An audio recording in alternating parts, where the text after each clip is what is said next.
following program is closed captioned for the thinking impaired. By tomorrow, I will rule the world! You think he's gone? He's not gone. That's the whole point. He's never gone. Is this some radical new therapy? You see? Well, I must have not been paying attention when you were just talking. Well, we've already got like 5,000 people watching, which is awesome. Do you think that you could repeat the question and I listen more attentively? All right, giving everybody a couple of seconds to bounce in.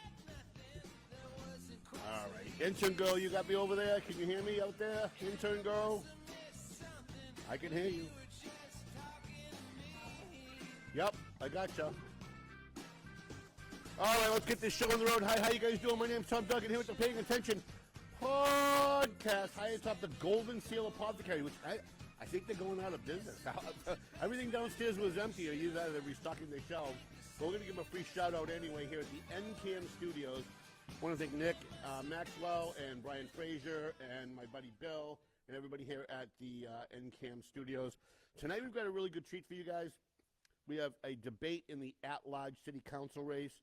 Now, the At-Large Council race, there will be 3 winners in November. What camera am I looking at? Does anybody know? Oh, there's one right there. Okay. So we have 6 candidates. Thank you, Brian. We have 6 candidates. 3 are going to win in November. So 3 of the people who are here tonight. My debates are real debates. It's none of this forum stuff. We have 30 seconds to talk about world peace. I'm going to give every candidate an opportunity to talk about who they are and why they're running, and then we're going to get into topics. But first, excuse me, let me, I thought I had it here, but I don't. Let me thank our sponsors for the evening. This is a special podcast, so not the usual sponsors. So our sponsors for this evening, New England Training Center, the Methuen Business Alliance, Jana Zanni Pesce. Do I have to do this when I go Pesce? John Drew, candidate for City Council At-Large. And John Drew actually sponsored our intern girl, Kim. Intern girl, are you out there? Where is she? There she is. There's intern girl. We got the entire John Drew with the intern girl. Did you guys have, what did she say? John, oh, wow, listen. She's a Methuen resident, so at least 2 of you have a chance to get her. Also want to thank Wanda Santos, candidate for the Central District City Council race, Patricia Valley, a West End councilor, Kristen Maxwell from the Methuen School Committee, and I did have one thing that I wanted to read really quick from, let's see, the Greater Haverhill Chamber of Commerce. So Katie Cook called us this morning and said that the Methuen Business Alliance wanted to sponsor, and she's also president of the Greater Haverhill Chamber of Commerce. So she wanted me to read that the Greater Haverhill Chamber of Commerce, in partnership with the Methuen Mayor DJ Beauregard, really with DJ? All right, we'll let it go. Has launched the new Methuen Business Alliance, an initiative designed to strengthen collaboration between City Hall and local businesses in Methuen.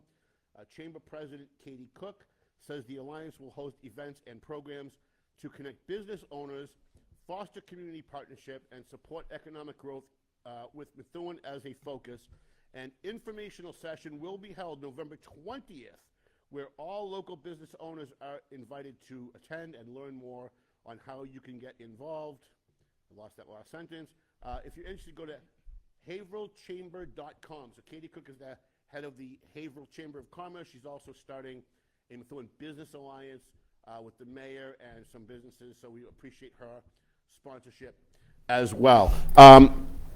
Throughout the debate, we will be reading the names of the sponsors. We appreciate everyone who helped us get this off the ground today. Excuse me. Before we begin, can we have each of you, and in whatever order you want to go, can we have each of you just explain who you are, why you're running, maybe just a little bit about why people should vote for you. And because we're also going to be podcasting the audio podcast on Podbean, when you're answering a question, when you're talking to each other during the debate, Can you please just say who you are so people who are listening and not watching aren't giving the wrong person credit for what's being said? So whoever wants to go first, I'm going to let you guys have the opportunity to go first and explain who you are, left to right, right to left, middle out, I don't care. Ladies first. Who's aggressive? Who wants to go first? We had decided earlier. We decided earlier. All right, that's the end of the show, folks. Good night. All right. It's all you. Oh, we're doing women. I thought so too. I said that. Left or right? Okay. So my name is Wanda Santos, and I'm running for at-large, obviously. I'm excited to be here. A little bit about me. I am coming from human services. I work a lot in the community in different capacities in terms of recidivism, in terms of supporting people with disabilities, mental health, and everything in between. And I'm running because I would love to have a voice in the community in terms of supporting people in different capacities in a larger scale as well. So thank you for having me here today. Ryan, did you want to go now and look at me? Look at me when you're talking, young man. I'm sorry. I thought I was at a school committee meeting for a minute. How dare you not look at me when I'm talking to you? Okay. Hi, I'm Ryan Dizoglio. I'm a Methuen resident for about 27 years. I was a product of Methuen Public Schools.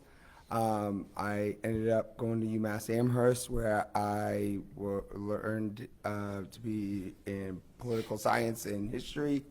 I'm currently a 6th grade history teacher in Lawrence. And the reason why I'm running is I want to continue to give back to the community that's given back to me. And also I believe that the Methuen City Council need leaders. And after serving 6 years on the school committee, I think I've proven that I am really into that leadership role, and I'm willing to step up and hopefully be part of that in the council. Thank you. Jim?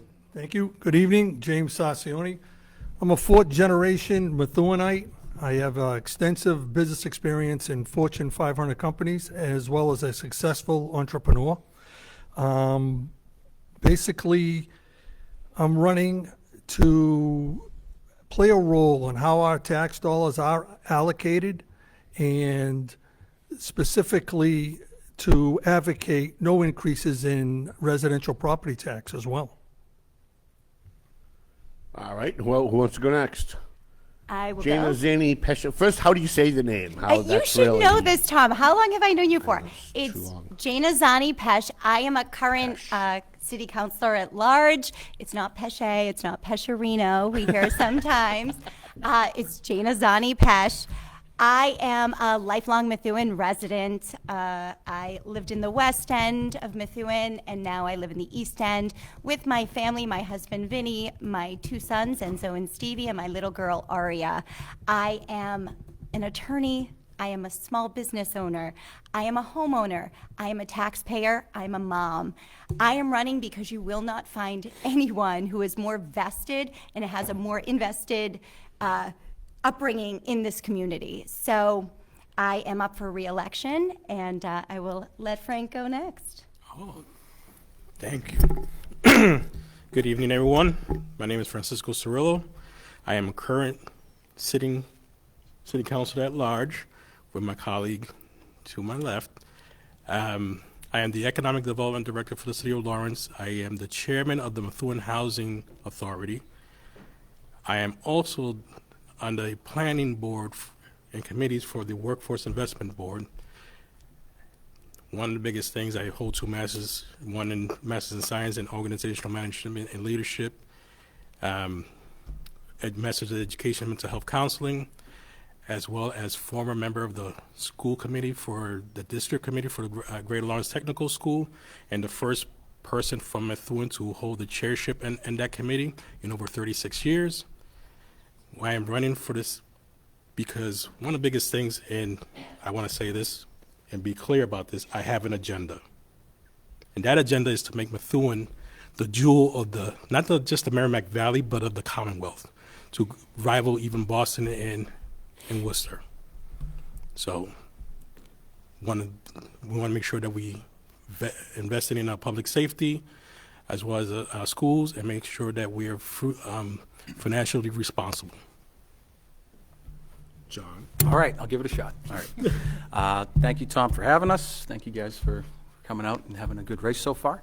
My name is John Drew. I am a husband, a homeowner, taxpayer. I have 2 children in the Methuen public school system. I bought my home in Methuen about 4.5, 5 years ago from my aunt and uncle who lived here for the better part of 2 decades. My trade, I am a master plumber. I am the operations manager currently for a large union mechanical contracting company where I negotiate budgets, work with budgets, negotiate contracts, and lead people every day. I got into this. I first took my step up at a school committee meeting on April 16th. I was public participation. That was my first dive into this political world here in Methuen. And I saw there was a need in the community, and I decided instead of complaining, I was going to step up and try to help. So I think Methuen is a beautiful city. We are, located pretty well geographically, and we have a lot that can happen, and I'd like to strengthen a lot of that. And I think I bring some interesting dynamic to it. So I think I'm good. All right, so let's get right into things. So one of the things that's being talked about, there's a charter commission. They're talking about changing the charter. I'm interested in what you guys think about a 4-year mayor instead of a 2-year mayor. Lawrence has a 4, Methuen has a 2. There's obviously positives and negatives in both. Lawrence complains about their 4, Methuen complains about their 2. What do you guys think about a mayor, 2-year term or 4-year term limits for mayor, and any maybe changes you'd like to see to the city charter? I know one of the big things that I've been crying about at the top of my lungs for 10 years is the fact that you guys don't have primaries if there isn't somebody to eliminate. So if you guys all want, I'll take that one on. I just one thing, Frank. I just want to Jim make Sarcione. one little small comment. Does this fall under the No Kings umbrella? No king. What do you mean? Huh? What do you mean? 4 years versus 2 years. 4 I years mean, versus there were no kings in Methuen. Yeah, no king. 4 years doesn't. That's not enough. There's no kings in the White House either. So Okay. I don't want to trigger anybody at home, but I'll go after you. Heather will be outside my house. Francisco Surilllo, and I've been dealing with politics since 2011. That's when you and I first met, Tom. And I will say, to be a mayor in a city, to get things truly done, 2-year terms is not the way to go. You definitely need a 4-year term. 4-year term limits is one of the best things, because in your first year, you're trying to get your people settled. Then you're trying to learn what has been done, what hasn't been done. And the 2-year term, once you get that established, you're back to campaigning. Mm-hmm. So you definitely need to get things done, and that's the only way to really get things done with 2 4-year terms. And the way I look at it is, Jim Sarcione. yeah, Jim Sarcione. Thank you, Frank. The way I look at it is, if you're doing a good job in 2 years, I mean, you got to get moving. You know what I mean? The rubber has hit the road. So if you're doing good, then there's a good chance you're going to get reelected. If you're not doing well, then we got to put up with you for 4 years. It all comes down to voter turnout, though, right? This is Jana. It's interesting because with the 2-year term, when you're talking especially about mayor, the problem with that is you're in your office. Now, let's say it's their first term. They start office, they establish their, party, whatever, their people, their agenda, and then what happens? The next year, they're campaigning. Now, what happens in that same scenario when they're challenged, and this has happened in the very not-so-distant past, someone announced their candidacy against the current mayor about 2 months into their term. So now what do? Now you're in campaign mode, right? Mm-hmm. And with all due respect, we see how politicians act this time of year when it's election time, right? Everybody treads lightly, so all of a sudden we see a whole bunch of proclamations coming out at the council. And it's a very different mentality. And I go back and forth with term limits because I understand why they're in place, and I'm an advocate of fresh blood, 100%. If people have a problem with 2 4-year terms, then we could stick with the 6. We could do 2 3-year terms, something like that. But in all fairness, voter turnout. If you don't have term limits, get out and vote. You don't want them in office? Vote. Agreed. Vote them out. Well, Jen, I would agree with you. John Drew. John Drew. Sorry. John Drew. Thank you, Frank. Frank's not doing a Jana great job talking moderating. right now. In terms of on the control, can you hear everybody's volume okay? Okay. I Sorry, don't go ahead, want John. anyone mistaking John for my voice. It was very close. It was People close. couldn't figure that out. I He's agree almost as with cute, you. too. Almost. Jana Now doesn't with think the I'm very head. handsome. Now with the head. So I would agree with you that I think the 4-year term is what we need, because you can't really do any policy or any real changes that are going to need to be happen. Because like you said, you have to, campaign a year in. It's not really a ability to put your agenda in place and make something happen.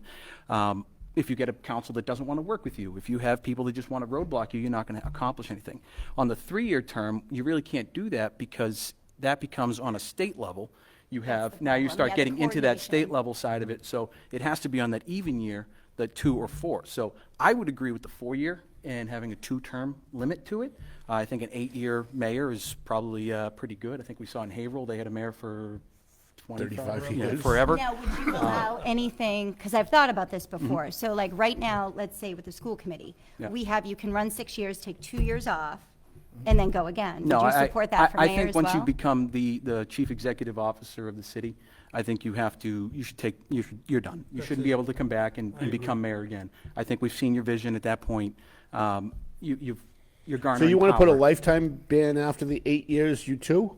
I don't know. I mean, again, for me, it's democracy. It's voter turnout. So if somebody, we look at Jim Fioratini, right? He was there forever, and But people. that's because the voters wanted him there. But people accredit which him is with a great. lot. Would so much have been done, especially with downtown Haverhill and everything, but not for the lack of term limits, right? And I So- don't disagree with that totally, but I also don't want to see somebody who's just going to continue to come back and forth. But then they and- wouldn't vote for him, right? Yes, but if Or they're her. garnering all the support or they're doing different things, you know. How about you guys down the end of the table? What do you guys think Hey, what's about going on that? down there, Ray? Yeah, so this is Ryan. So I agree with the 2 4-year terms because, like I said, if a mayor is trying to get into office in the first 2 years, like everybody else has been pointing out, we're going right back into campaign mode.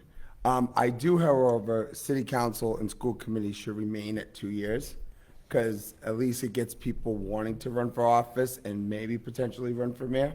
Because if you're waiting for 4 years to run for city council or school committee, it might deter people from running 4 years. Like, I don't want to wait 4 years to take on office when all of these other things, careers, stuff like that. But one thing I like about Methuen is every 2 years you might have a turnover of legislators inside city council, because if the councilors are not doing their job, you could get rid of them and keep the mayor in. Maybe people don't want to run though, because they have to run every 2 years. Maybe. We can't get people on the school committee. I agree with Frank Surilllo. I agree with Ryan as far as the 2-year term limits, terms for council and school committee. But something that Tom talked about earlier that we haven't talked about, and I've been saying it since this election, is we do need a primary. Because we have races that are uncontested, and maybe people didn't get a chance to fill out the paperwork. But in the primary, this is the chance when they can do a write-in candidate and get on the ballot. I would agree with you, Frank. Wait, John Drew, Drew. we have Wanda. Oh, Wanda. Yeah, so Wanda down the end. Let's Wanda get her. Santos. So I agree with the term limits. I mean, I think that a 2-year term is not going to allow you enough time to actually put anything into fruition where the community can see, the lasting effects of that, right? So it's one of those things where I think that you automatically have to have more time in your position for you to actually make true lasting change. Because also when you're coming into this, let's say, a new mayor coming into this position, you're coming into something that the last mayor has implemented. So there's a lot of not unraveling, but a lot of understanding and needing to review and research and collaborate and co-collaborate with others, at that point. So it's really imperative for you to be able to kind of come in, see what's in place, see what's working, what's not working, establish a relationship with your team, meaning your city councilors, et cetera, and everyone in between, so that you can then establish a way forward. So I think it's important. Jim Sarcione. I think it's a catch-22 situation, going a little bit of what Jana said. So say you're working on the Methuen Police Department contract the next time around. And now you're working on this for a year. Now, all of a sudden, it's a change in city councilors. So now, you have to revisit that whole contract again with new councils. So should the mayor and the councils be on the same term limit boundary. I don't know, it's really a catch-22 situation. This is right. I want to throw a question out there because how would you guys in Methuen, and this is just a curiosity, having elections in the springtime like North Andover does, would you think that would actually bring out more voters in the spring or less voters? I could tell you. Sorry, Tom, I kind of took over your job there. All good. Jim Sarcione, I mean, I don't think that's it. I mean, I think we're all a little bit seasoned now in campaigning. And if you look at the infamous super voter list, and you did a little analysis on that, the average age is like 60. Yeah. So when these people, that generation passes on, they're gonna, like 14 people are gonna vote. So I don't think it's gonna matter one. And they make it so easy, too. They and do they it do. automatically. But- When my son went to get his permit, he's 16, obviously he can't vote, and they say right on it, do you want to register to vote? And he's like, Mom, I can vote now? And I'm like, no, it's still 18. But they will automatically enroll you, and then, so I don't get it, but people aren't exercising that right, and it's I think silly. with Frank Surilllo, I think with, we switched the mayor's term to 4 years. 4 years for a mayor is going to bring more people out to vote. But every two that you have the Every council, two if you you have the keep it, council. you're gonna have super low turnout. But at the end of the day, in that second year, people are going to come out because it's a mayor's race. More people come out with a presidential Every other, race. but that's what it, Right. I don't know, that's what it is now, right? So we have to, so we have to look at how we get people out. And changing to the springtime is not going to be much of a difference than where it is now. So, to Frank, to get back to your point, John Drew, on John the, Drew. how are you? On the primaries, I think the primaries are something that we should really explore. I can Yes. tell you, and I think Ms. Santos at the end over here can attest, it would be nice being the new guy and having an idea of where you stand. Yeah. To help gauge where you are, so know where you need to work harder. Do you have a viable chance? I think that's a great thing that you can have. You know, I could say it's the last 6 months I've been doing this, it's been a grind, just So do you mean hoping a and wishing and praying that this is gonna work primary out. on a partisan level? No, just a primary. Primary. Just a primary for all. Citywide So primary. the way they did it for Just like we did in Central. And you know, since we had in the Central, I also think if a primary is triggered, maybe we should have just had it for Everyone the should whole have city. Because now One of the it's reasons like- why I asked this is because I actually wanted a seat on the Lawrence School Committee on write-ins because there were two people who turned papers in for 3 spots. And so in Methuen right now, if you had 2 people running for 3 spots, you have no primary, which means the inside politicians get to pick who represents the public. And sometimes when you know, people in the community who are business owners, people that are busy, people that are parents, they may want to contribute, but they may not think this is their time until they look and they see 2 people running for 3 spots, or 1 person running for 3 spots or 2 spots. And then they may step forward and run on a write-in in a primary, and now you've got enough people on the ballot in November that people can choose from, and everybody's on equal footing. So that's why I asked. No. I asked because I look at Methuen, and I see in the East End, you have 3 people running for 4 spots that will be on the final ballot, and then 2 win in November. If you had a primary, you might have 5 people run on stickers for that 4th spot to be equal on the ballot with the 2 incumbents. Now the insiders have more competition, Yeah. and that's always good for democracy. Well, Jim looks like he wants to jump in on that. one question No. before Frank Surilllo. Yeah. So, and you're right, Tom. So 6 years ago when I ran for Greater Lawrence Technical School, I was the only person from Methuen running. The person who ran on sticker and got on the ballot, and that's how she became. Brilliantly, by the way. Brilliantly. Brilliantly. Who was that? Was it Jessica? No, It was just, no, yeah, no, it was no, Jessica no. Finicaro. When I got on, it was Angelo. Oh, well, when Jessica Finicaro ran, she ran a brilliant sticker campaign. Didn't we have that She happen with did. Ken when he ran a sticker to get onto the school committee? And she did very well with it. So, I mean, so that, it opens that door for possibilities. If people didn't get the chance to pull papers, go out and by the way, another thing on the charter that definitely needs to change is having to go 50 from Central, 50 from at-large races. Yeah. 50 from Yeah, Central, that always 50 seemed from kind of East. weird. What do you guys think about Listen, that? you Because don't you're all get- running at large, so you have to get. In Lawrence, Yeah. in Lawrence, if you need 150 signatures, I think for at large, it could come from anywhere. In But Methuen, it you have to should be, portion it out. you don't get elected that way, so You why got do the we mayor. have to distribute the signatures like that? We should make it as easy as possible for people to be able to put their name in the race. Jim? Even for mayor in Methuen, you have to get votes from Central, East, and West. 50-50 signatures. 50-50. Signatures. Good or bad? No, it's I silly. don't know, it's irrelevant. If you can't get 150 signatures, you shouldn't be running for mayor anyway. Ryan? So, I'm sorry. I thought you were- yeah, I mean, if you're looking for, a few thousand votes, I think you should be able to solicit 150 signatures. I didn't find it difficult. To get it from different sections of the city?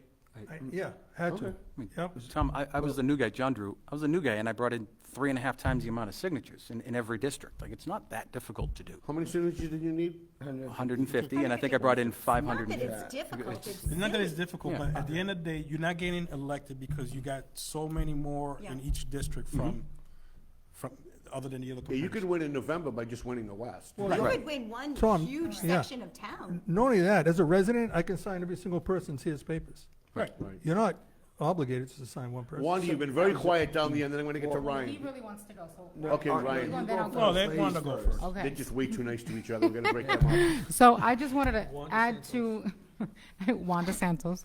I just wanted to add to what Drew is mentioning in terms of the primaries. I think that they're important. It's going to gauge, it's going to give us some kind of a gauge, some kind of a understanding as to where we stand or where we're strong or what we need to do or what methodology we should be using, right? Especially for new candidates coming in, because like you, we've been grinding, you Yes. know? And I think that would be, something that actually would, if anything, trigger other people in the community to want to run, because it's gonna make it a little bit more enticing, right? So, just wanted to add that. Ryan Dizoglio. So one of Look the at me when you talk to me, Ryan Dizoglio. Every time. So one of the things I've always said to people, we gotta also make our elections more of an exciting event for it. Like, we have Methuen Day, all that. I thought that might have been an opportunity for the candidates to go out, like set up a stage, like the old. Like, I'm a history teacher, so I look into like how old elections used to be a big deal in the city. Like, they used to have them go on stage, have the debates at forums, like in the middle of like a street, have a live event with vendors and all that. But why not? I think that will actually bring people to be involved more instead of reading it off of a paper or Facebook, which we all know how Facebook gets. I think by having the candidates out instead of just walking around and talking, actually bring it involved into the community. I think that's something that would entice people to come out to say, well, we're having an event down at Methuen Day for all the candidates to talk on a stage. I'm going to go down there and see the candidates and see how they are in the public eye. Instead of being behind a camera, let's put them right out in the open, and then on top of it, have the guests give them questions right out in the middle of the Okay, stage. so the next debate that I do in 2 years, I'll rent a spot at Methuen Day, have all you guys get up next to the dunk tank, and whoever loses will get the dunk tank. That would add like an extra. That would actually be layer. That would actually, I might. So did anybody not get a chance to kind of answer this as far as what you want to see in the new charter when they do the charter changes and term limits, 4 years versus 2 years? Anybody else? So I didn't Right. get So we to, can oh, move on. sorry, go ahead. I just want them to actually follow the charter, like like waving off, like especially boards. Like, I guess there's like 10 years you could serve on a board, and then they waive it and allow Well, someone. what to happens be- if you have, the problem is, what happens when you have nobody applying for the But So that was also, the but whole also, I know people that have applied for boards in the past. I know I applied for a board about 8 years ago, and I still haven't gotten a call from it. So I don't want to hear. But also, we all know who was in the mayor about 8 years ago. Wait, six years ago. I think I won that lawsuit. Yeah, you know that one? You remember that guy? Yeah, I'm still waiting for my application to be set. I know Mr. Drew is still waiting to be the city part-time plumber, right? That's a job. When that was available, I did. Yeah. I applied to be the interim, if it was needed, plumbing inspector. And I got But a call. Frank Surilllo, I will agree with Tom. It is hard to get people to volunteer for boards. So They had the conservation board was empty for years. Wanda Nobody- wants in. To say a little bit about this because I've probably applied a good 10 times in the last 3 years with no phone call. So No phone call, no follow-up from no anybody? nothing, no follow-up, no phone call Wow. to 3 separate boards. What boards did you apply for?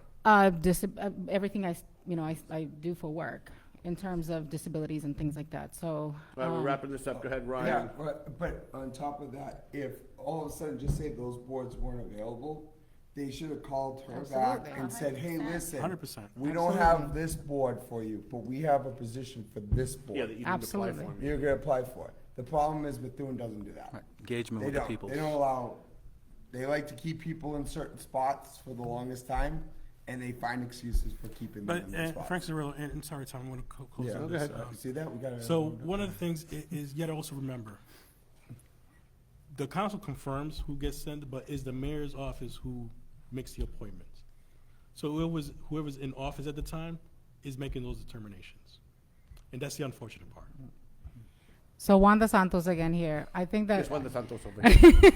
I just want to say that for me, communication is number one. Yeah. So a letter, some kind of, follow-up call, Did they acknowledge you applied or no? yes, yes. And then no follow-up An after automated, email, That's not but no I should apply actual, for a yeah, board. so it's, So let's it's one go of to those things intern if girl we real have. quick, with the intern girl Cam in the production John booth Drew. with Nick Maxwell, by the way. Thank you, Nick Maxwell, for sticking with us tonight. He's from North Andover Cam. He's one of the workers here. We appreciate him. No, go right back to you guys. I got a question for you. So I got Dave Id Consoli from Pleasant Valley Landscaping Contractors. Yeah, the one that we missed at the bash. Say it again? We missed him at the bash. We did miss him at the bash. Yes, we did. But he says that the volume is surging in and out. Is that still the case? Is that the case? No, we got it. We're You good. got it? Yes. Okay. Do you have a question there? Because we did put out questions for the audience. And before I get into any real heavy topics, because they spend a good 10 minutes on this one, so. Yeah, sure. We have a really good question from Lee, DC. It says, what are their opinions on the discussion about the Searless property? Searles. Searles is Searles, sorry. That's it. Searles property. What do you guys think about the Searles property? For those of you at home, the Searles building, it's an old, antiquated building. It's the old castle, and it's been under private management for a long time. The city, I guess, is now taking it over. They're looking to flip it. There's all kinds of ideas on what to do, what not to do. What do you guys think? Jim Sarcione. Yeah, Jim Sarcione. Clearly, again, being a fourth-generation resident of Methuen, my commitment and loyalty to Methuen really cannot be challenged. So very simply, preserving the history of Methuen, whether it's the walls or a facility like the Searles Estate, I'm 100% on board. But I do feel that there has to be some cash flow derived from that area, some tax revenue somehow, and within that process, that whatever deal is made there, I think they should be funding the restoration of that Searles facility, if it makes any sense. That's just my opinion. Frank Cirillo. Actually, no. I'll go later. Go ahead. I'll leave it for some. He wanted to say his name. All right. Whatever works for you. Who's next? Can I chime in? So Jana Zanni Pesce, I was obviously on the council when this went before us, and How did you vote? So I voted yes for so to be fair, the first time, remember we had that whole debacle, it No, failed. we got to pretend that people at home don't know what you're talking about. So the first time it went before us, I was actually leaving for Italy. Were you on the council at that point? No. So it went before us, and they had a lack of votes, and it actually failed the vote. So what was to the vote? acquire it. It was it was the vote to acquire the property. To purchase the property? Yes. Okay. And then what happened is they ended up reconsidering, and that was the whole debacle I was referencing with the attorney giving an opinion on who could motion to reconsider and all this jazz. And then it went before us again. I was at that meeting, and I will say this, and I voted yes, but I feel a little duped, and I've said this publicly, because when it came before us, and I actually recently went back to look at the presentation, because I feel like I have a pretty good memory, and I said, man, am I really, everybody kept telling me, we didn't buy this to keep it. We didn't buy this to keep it. We bought it to be a steward, to make sure it didn't fall into the wrong hands. And this is what's been spun all around town. And I'm confused by that, because it's not how it was presented to me. It wasn't how I understood it. Like Jim said, I remember even at the meeting saying, listen, I'm so happy this is before us. I grew up here my whole life, hearing stories about how we lost the Tenney Castle, how we traded that monument, the Washington Monument or whatever that we had to California, statue, whatever it's called. So I was happy to do this. They also presented that evening an 18-month plan. We were going to get community input. Now, it was Mayor Perry at this time who presented this. And they had entered into a P&S. They were looking for our approval. And they had this plan, and a couple of the counselors, I now agree what they were, I understand what they were saying, because they kept saying, well, there's no plan, there's no plan. But I heard that there was a plan, because how do you initiate a plan without brainstorming? So I heard the brainstorming, and I saw the vision. It was likened to the Stevens Estate, which is a revenue-generating property for North Andover. My issue now with this whole flip idea is, how do we protect this property? I have said repeatedly, we need access to the property in perpetuity. How do you do that? We would need to negotiate some sort of first right of refusal or something. And I haven't seen anything yet. We have the RFP out, and this whole thing has just got blown up, and nobody knows, nobody thinks we can keep it, and nobody knows how to save it. So now we're just kind of stuck. Frank Surilllo. And I came after the property was purchased by the city. And there was no plan. Jana is correct. There was a lot of talk about preserving the property, and I am in agreement. The property needs to be preserved. 100%. For the history that it brings and the history that it will bring to our kids moving forward. But when you acquired the property, it became city property. And that's a process when you are disposing of city property. So when I came on, there was all this talk about how we're going to dispose of property. Well, the community talked about keeping the property. That was what the community talked about, and different avenues that they can do. When I came on the council, and I put it on the agenda, that was the first thing I put on the agenda.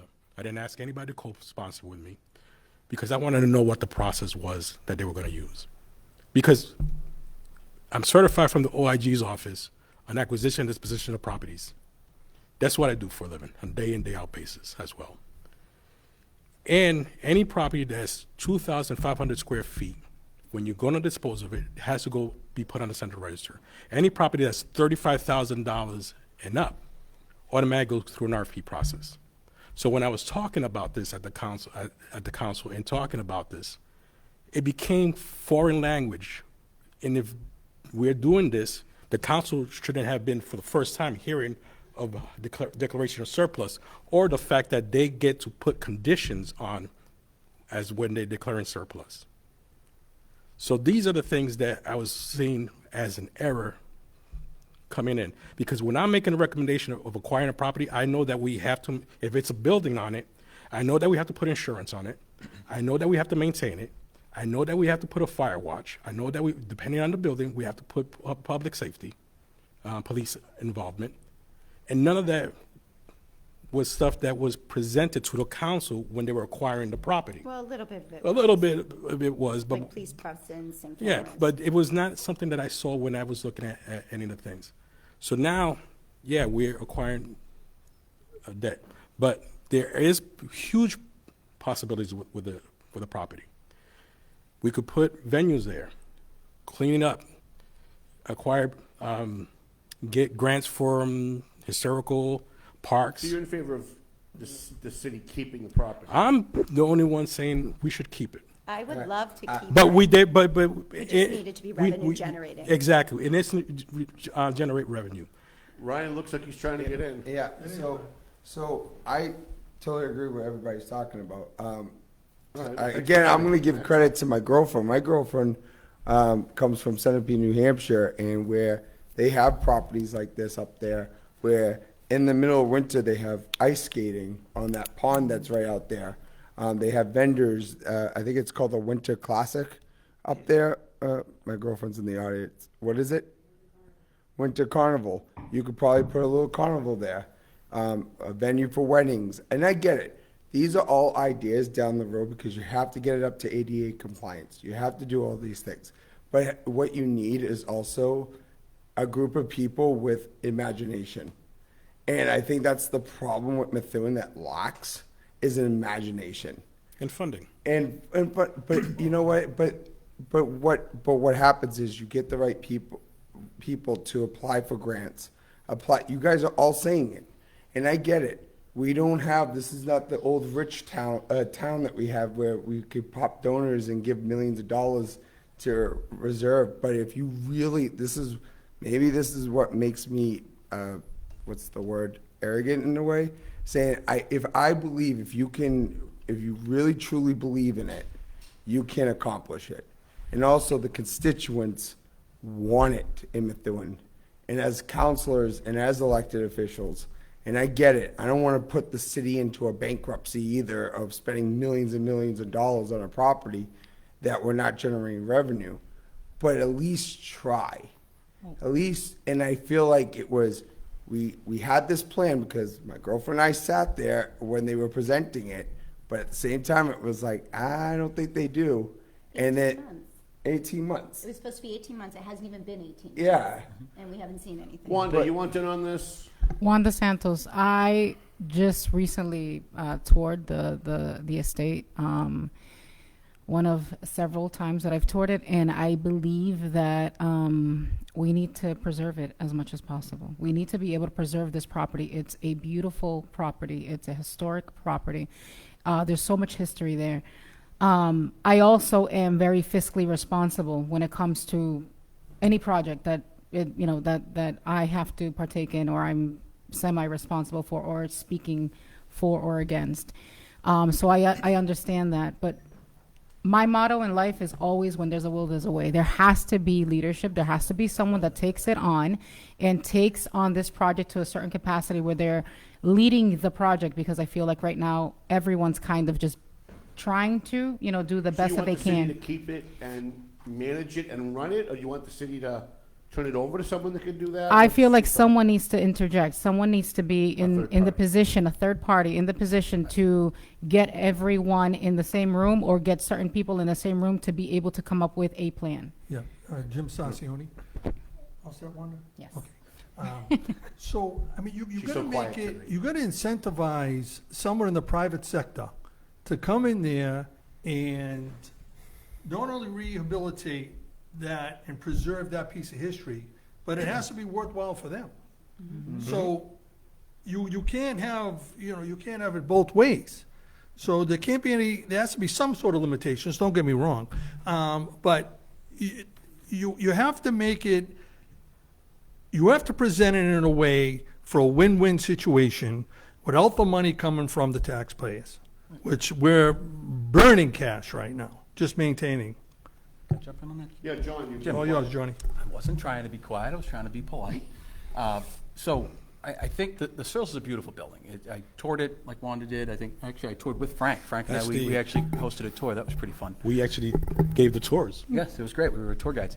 But it's the bottle glass, the Tudor, the Tudor style, the beautiful walls, everything that's in there. It's a beautiful, beautiful facility. It needs a lot of work. It's probably going to need $30 to $50 million to make it an actual, sustainable entity. And I don't think the city can handle that. Even if taking a bond and things like that, that's still taking a note at a 4% interest rate. You're going to put it at the city at $50 to $70 million, which then you're putting onto the homeowners, and the homeowners are currently loading 88% of our tax base. You're putting every homeowner out another $150 to $250 a year for the next 25 years to pay off that note, just to be able to go in and renovate that building. I think it's a beautiful structure. We have to do something with it. I think we need to control what's done with it, and I don't know all that language of how that's going to look, but I think trying to make sure that that building is preserved is a huge component there. But at the end of the day, looking at this objectively and not from an emotional standpoint, and I think we have to do that, is we can't afford to fix it.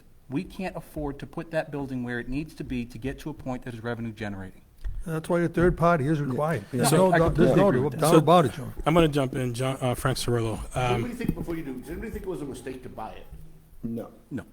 Nobody thinks it was a mistake to buy it. Okay. Because Ryan Dizoglio, because let's be real. If someone else came in, they would have leveled everything and probably put in housing there, and Methuen doesn't want that. Well, I don't think anyone would have leveled the historical. Well, no, but they might have. They could have. They could have leveled that building. Well, and even with the restrictions that we put in on the RFP, remember, the historical part is only the facade on the outside. So somebody could easily redo everything on the inside, and there's a lot of historical stuff in the inside of the building. There's a lot of beautiful architecture in the inside of the building. Anybody who's done the tour can look at that. One of the ways to save some of the costs is look at the gatehouse. The Greater Lawrence Technical School students came in and helped with some of remodeling in there, which is, by the way, we have students there in the Greater Lawrence Technical School. This is about having a conversation with them to come and look at it and say, okay, this is how we can do in the inside, as well as what can be done on the outside. That's cost effective to the city. Absolutely. So I graduated from Greater Lawrence Tech. We had a house we did every year. We would always go So out these to are a house. projects that they do. I think that Our audience project says that the has- closer you pull the microphone when you're talking, the better they can hear you. The, with that building, you know, I'm in commercial construction every day. It is not a completely way. safe, you know, industry. So when you start putting 15, 16-year-olds in a commercial environment, when you have to start like doing construction, it's very dangerous to put them in that facility. When we used to do at Greater Lawrence Tech that house, it would be, you know, you had your teachers, you only had your class there, you had controlled environment to an extent. When you start getting into commercial construction and having to do that work and that renovation, you never know what you're going to get into. There's asbestos in that building, you don't know. There could be lead paint that you don't know. And now we're going to suscept putting Bring children it up to code. I mean, I'm not, you know, so chances of doing that. So Professor Surilllo, I there don't was- disagree Everybody with you. agree that so everybody agrees that buying it was a good idea. Yeah. Does everybody agree with the fact that we need to farm it out to a third person to take care of it? Well, I think that's the number one option, unless you can, I- there is no number two option, Well, I but feel like it can be a hybrid. I agree. Yes. I agree. So like, I Partnership. could see something, because I, like Frank, I want to keep it. Just because I want to keep it doesn't mean that We'll I'm keep going to, that we're going to keep it. We have to be open-minded, especially on sitting on the council, right? And that's why we did the RFP, and I even suggested broadening it a little bit, because I wanted to entertain, I wanted to see, I'm not a developer, I'm not a commercial contractor. I want to know what ideas there are, right? Bring them to us. Now, as an attorney, my suggestions would be the part of a hybrid, like I mentioned briefly, you know, some sort of right of first refusal or something, because my concern is if we sell it outright to a third party, what happens then? Even if it's something that has, you know, a trust that keeps recycling the money and it's self-funding, what happens 20 years down the line, 50 years down the line? I can tell you firsthand, if a bankruptcy is ever declared in a trust, it's all gone. Now we're back in square one with no rights. So we need to protect it as much as we can. Do I think we can afford? I don't know if it would cost 30 to 50 million. I don't think we've got any estimates. I mean, that seems crazy, but I don't know. Trumpet at the Yeah, bit. I don't know. Because doesn't the state own the gatehouse? Do they? The state actually owns the gatehouse. That gatehouse is actually funded by the state, not by the town. The DPW does not take care of the grounds in that gatehouse. We're talking the one right outside City Hall, right? Correct. They do raise money, though, Yeah, through the I city bet to it's fix it, too, so I don't know. Yeah, believe it or not, that the state has their hand in there, so I don't know if that's another option. Is there some sort of state historical component? Well, we It's have, just such a big Right. state, Right. you know? Right. I thought that the state owned Great Court. I didn't know if they owned the Yeah. Attorney Gatehouse. Both. Both? Oh, because I know the Historical Society Yeah. runs the Attorney Gatehouse, if I'm correct. And that's another Yeah. thing. I would say, like, let's talk to the Historical Society. And also, there is a state historical, I don't want to say society, but they do issue grants. Correct. I know that I like to, my girlfriend and I go actually travel to all historical sites around Massachusetts. And we actually talk to the local leaders of how they do it, how they raise money, how they do. My girlfriend gets mad at me because we're supposed to be walking around and I'm talking to local leaders about how they do historical stuff. Because Methuen was here before America was. We are a historical town, and we need to capitalize on that historical componment. Yeah, I'd like to know what our state reps are doing in this area, right? What research are they doing? What effort are they putting in? Probably state waiting to level. see what we do. Yeah. So it's, and that's a good question, but the unfortunate part. Frank Surilllo. Frank Surilllo. Thank you, John. You got it, buddy. But let me tell you, just before I continue, I like this group of candidates. By the way, it is a great group of candidates. A lot of times you get a group and there's at least one or two people that everybody wants to make sure they don't win. And so they're voting against someone or voting for someone. We have not had that this year. All 6 of these candidates, I have to say, are really good candidates. It's a love fest, I think. Well, it's not good sell. It's not good crazy. But this is a local thing. This is where the council runs. This is not a state where the state delegation chimes in. Because remember, when the state delegations chime in on something, it's because they're making a statewide thing. Right, that's what I was wondering. Do they do that historically in other towns and across? No, this is where we could. I'm sure they could advocate they for us could at the state advocate. level for grant money. But they have to see what we're doing with it. Correct. They want to see the plan that we put don't forward. really know. So in the end, we need a plan. We have to Yeah. we have to In do the something. end, we need a plan. All right, wrapping this up. Anybody else have anything more they want to say about the soils? You look like Wanda. You have Wanda Santos. Wanda Santos. Wanda Santos. He just Thank likes you, saying Tom. your name. I know, I think you do. But I was just going to reiterate the same thing. We just need a plan. And we need a plan because the community's building a plan if we don't, create a plan of our own. Because I think that it's a very sensitive subject, obviously, and it's something that, a lot of our constituents are just very passionate about, and they want, Correct. some guidance, right? Or some answers. So not having a plan is not good. And we really need to be able to come together and We didn't have a plan when we have bought something it. in place. And this is a year later, we still don't have a plan. Who was the mayor when we bought it? Who was the I'm resident? confident we're going to have Neil a Perry. plan. It was Neil. Okay. Yeah. I agree. Yeah, I so- think The plan was to have 18 months Pesce. to Jana look, Pesce. Jana Pesce, to look out to the community to get ideas. And even Mayor Perry had referenced having weddings there, and he foresaw Art things. centers. Yes. Yeah. So it wasn't that we didn't have a plan. The plan was to first acquire the property and then gather all the opinions and develop a plan within 18 months. Again, we're still Yeah, but inside that's of still that not much of a window plan. because it got derailed by a sale. Maybe we need a third-party development consultant to come Jim in Casson. and do Jim So something. maybe a Sarcione. public-private Jim partnership. Sarcione. private-public partnership is. I think we've been alluding to I that. will say, though, Jana Zanni Pesce, that, now I feel like I'm talking to myself. But you have to do this when you say pass. Yes. I will say, though, everyone I have spoken to, and I have spoken to a lot of residents about this, I think this is like the #1 topic. It's a big hot button issue at every door. Everybody wants to keep this in some way or Yes. another. Now, that doesn't mean that they want to pay for it, right? Like everybody has alluded to, nobody wants to absorb taxes on a $30 or $35 million renovation.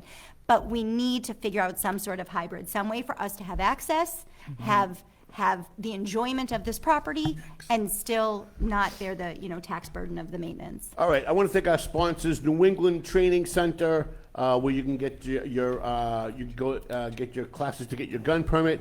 Methuen Business Alliance, which is partnered with the Haverhill Chamber of Commerce, and they have an event coming up on the 20th. We'll read that at the end of the show. Jana Zanni Pesce At-Large, City Councilor At-Large.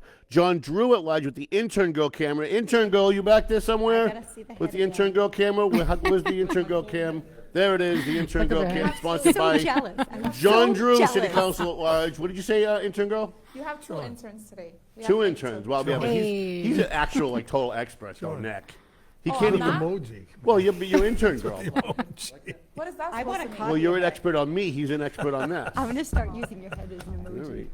I'm going to, Intern Girl, I have a question about the schools, but when I'm done, if you have a follow-up on the schools, since you have 2 kids in the Methuen schools, I'll let you do that.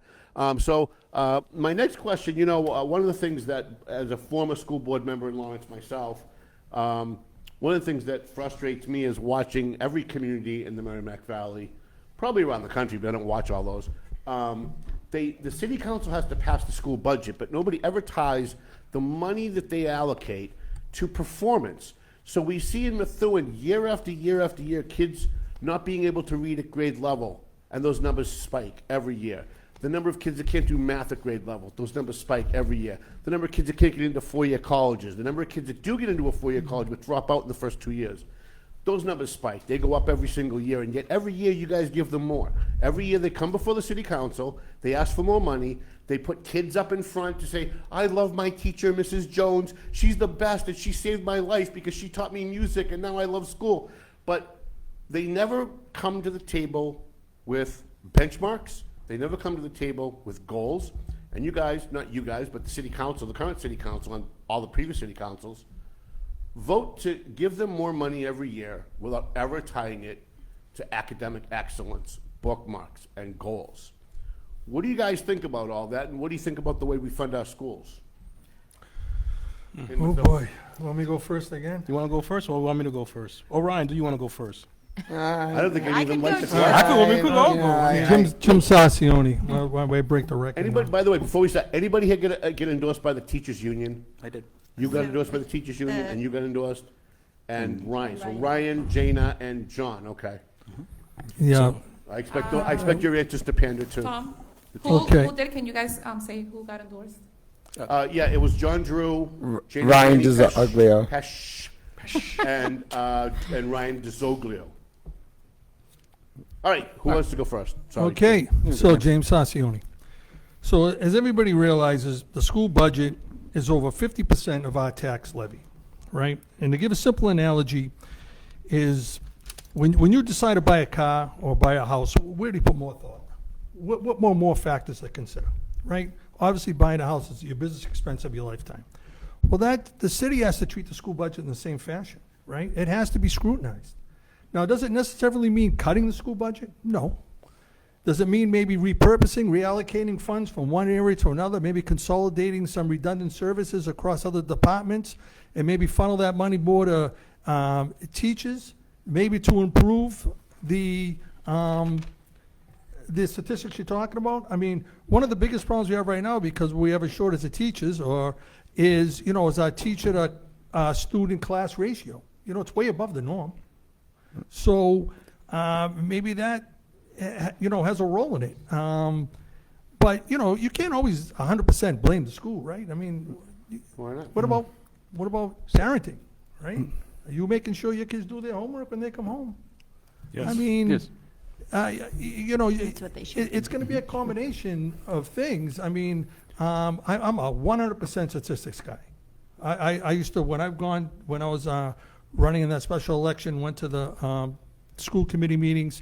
They have their stats. They pull out their stats, how many incidences every month, and different things. Do you trust their stats? Excuse me? Do you trust their stats? No. Well, I don't know where the data's coming from, so it would be negligent for me to say I trust it or I don't trust it. I have to see where the data pool is. But I'm 100% about, but what does that mean? There's so much funding going on. There's funding for transportation. There's funding for special needs. There's funding for teachers. I mean, there's all kinds. I mean, we're talking millions. What, $50-something million? 100 right? Is the school budget. So 102. where is the problem? What's contributing to that educational deficiency? So, Well, Ryan, you're sitting on the school committee. You got the endorsement of the teachers union of all So- people. So let's hear what you have to say on So I think there's many factors that go into it, especially I'm also a teacher. And one of the biggest problems that I have as a teacher and a school committee member is the chronic absentees. So a kid could come in to 100 days and miss 100 days of school, and they'll still pass them on to the next grade. And what happens is as he goes through or she goes through, they're not meeting grade level. And then what happens is they'll slap on an IEP or 504, so they become special ed. But really, it's not a learning disability. It's the fact that they're not coming to school. And How about we just not pass them from grade to grade? exactly. But the problem is, if you have too many people staying back, the state comes in and says, "Why do you have so many kids staying back?" But also the school district, because before, when I was growing up, they had truancy policies where if I miss 7 days of school, they called my mother and father and said, "Why is Ryan missing 7 days of school?" They don't do that anymore? They don't do that. And I can tell you, I know my district does, what I work in. I don't know if Methuen does, because you can't even send police officers anymore to do wellness checks because the state stopped that from happening. So if I'm correct, we don't send police officers anymore to people's houses because they might be afraid that police officers are going to their houses to wondering why their kid's not in school. So why aren't we tying, and you sit on the school committee now, if you win, you're gonna be on the city council, why aren't we tying the money that the city council has to vote on to go to the schools? Why aren't we tying that to benchmarks and goals and tying it to academic excellence? Because it seems to me that the schools care about transgender bathrooms and cisgender this and all this other stuff, but what they can all rally for a book that they're gonna claim that's gonna be banned, but they can't seem to rally for academic excellence, making sure kids can read at grade level, make sure kids can do math at grade level. Now you know why the teachers, Jim Sarcione, now you know why the teachers union did not endorse me, because, you know, I'm a hard advocate of the opposite of all that. But let me just say one thing about my own experience. I've had 3 children through Methuen Public Schools, K through 12. My first 2 children went on to Division I colleges, got their masters, and they did excellent. And but my son, great kid, got his own business, you know, and you know, school really wasn't for him. But I know that there's some ownership on the children that, you know, to educate. So, right. Frank And I Surilllo. think that ties into the absentee thing. If you're I'm not gonna going to school, I'm gonna it's jump not in. important.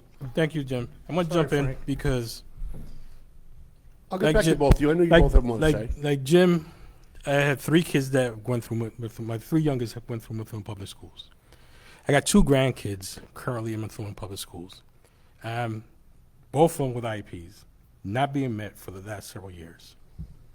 I leave my daughter to work with the schools, because when I work with the schools, it becomes a whole different avenue because of my position. And net school spending is something that we have to fund. But tying into benchmarks of education is something that needs to be done at the school community level, But they're not doing it, and so you're the that's last gap. and that's where I find the problem, and that is not being done at the school committee. And then there's this catchphrase that everybody loves to say is called day-to-day operations. That's not within your privy. Guess what? When you're the boss of that person, it is within your privy, because if and I'm not going to say the funding superintendent is within your purview, right? And so if the funding is within your purview, everything's within everything your is purview. within your purview. So if we're cutting services and we're not checking to see if the kids are reading at grade level, there is a problem with chronic absenteeism. This is not new. This has been before even COVID. What are we doing to recover those credits? What are we doing to support the kids to make sure that they learn it? When COVID hit, and I remember this very clearly because we were dealing with chronic absenteeism prior to COVID.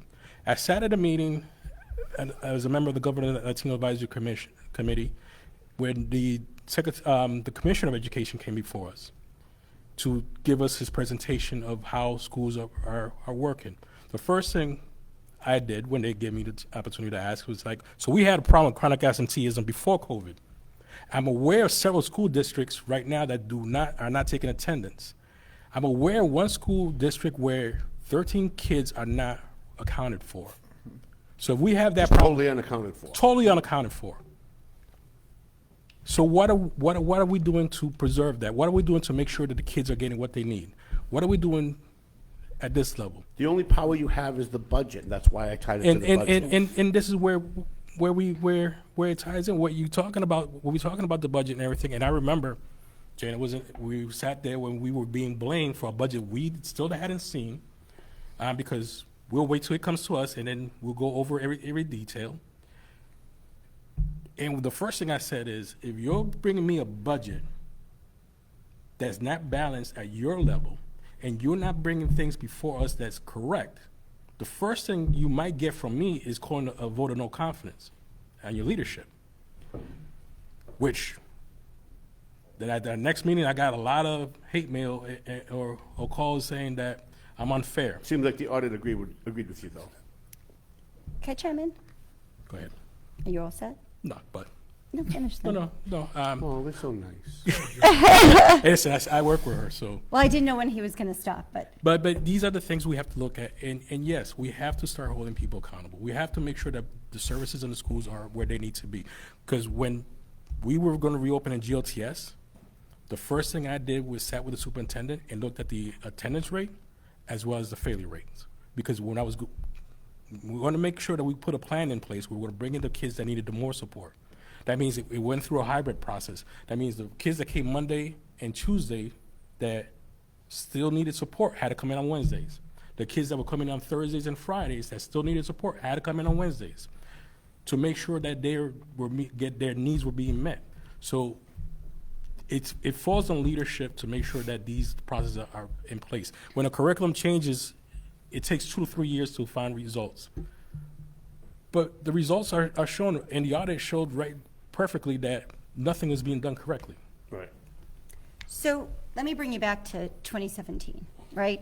The school committee, I am first on the school committee. This is the first of my 6 years on the school committee. We're hit with a $4 million deficit. Everyone remembers that number. $4 million deficit. It's this guy, it's that guy, it's this one, blah, blah, blah.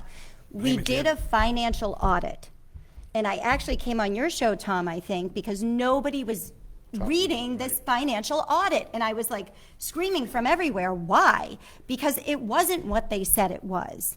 It was mismanagement at the top level. It was a mayor who said, we're not cutting classroom-facing positions. You're cutting from the top. And a superintendent, not the one who's sitting there now, but a superintendent who said, no, I'm keeping my friends. Right. And kept them in those positions.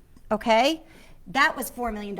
It was $4 million of grant money. I think there was almost $600,000 of grant money. It just wasn't used. Right. Okay. This is my first 3 months But the sitting on the school superintendent board. came up under that Hold on. superintendent. So It's I'm not going to tell changing you, anything. yes, it was. And this is where I'm going with this. Okay. Now, coming on to this, we tied, I was part of the hiring this superintendent, and there was another candidate as well.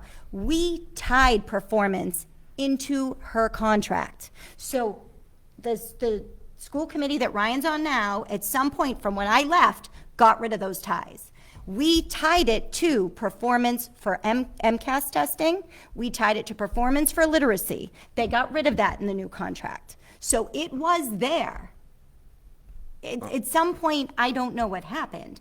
But if you go back and watch those meetings, literacy was huge for me. The numbers kept declining. And the superintendent, one of my last presentations of the budget, was and it was Mayor Neil Perry again, and she's presented and said, no, I can make this number. And I don't remember what the exact percentage was now, but I can make this number. And we all looked at it. Brian, you were on that with me. It was like 80%. Yeah. But you're on the city council now, and the So schools come here's- before you now, Yes. and they ask you to give them more money now, But we and can't, nobody ties it to because the we can't earmark it, Tom, and I've said this to you before.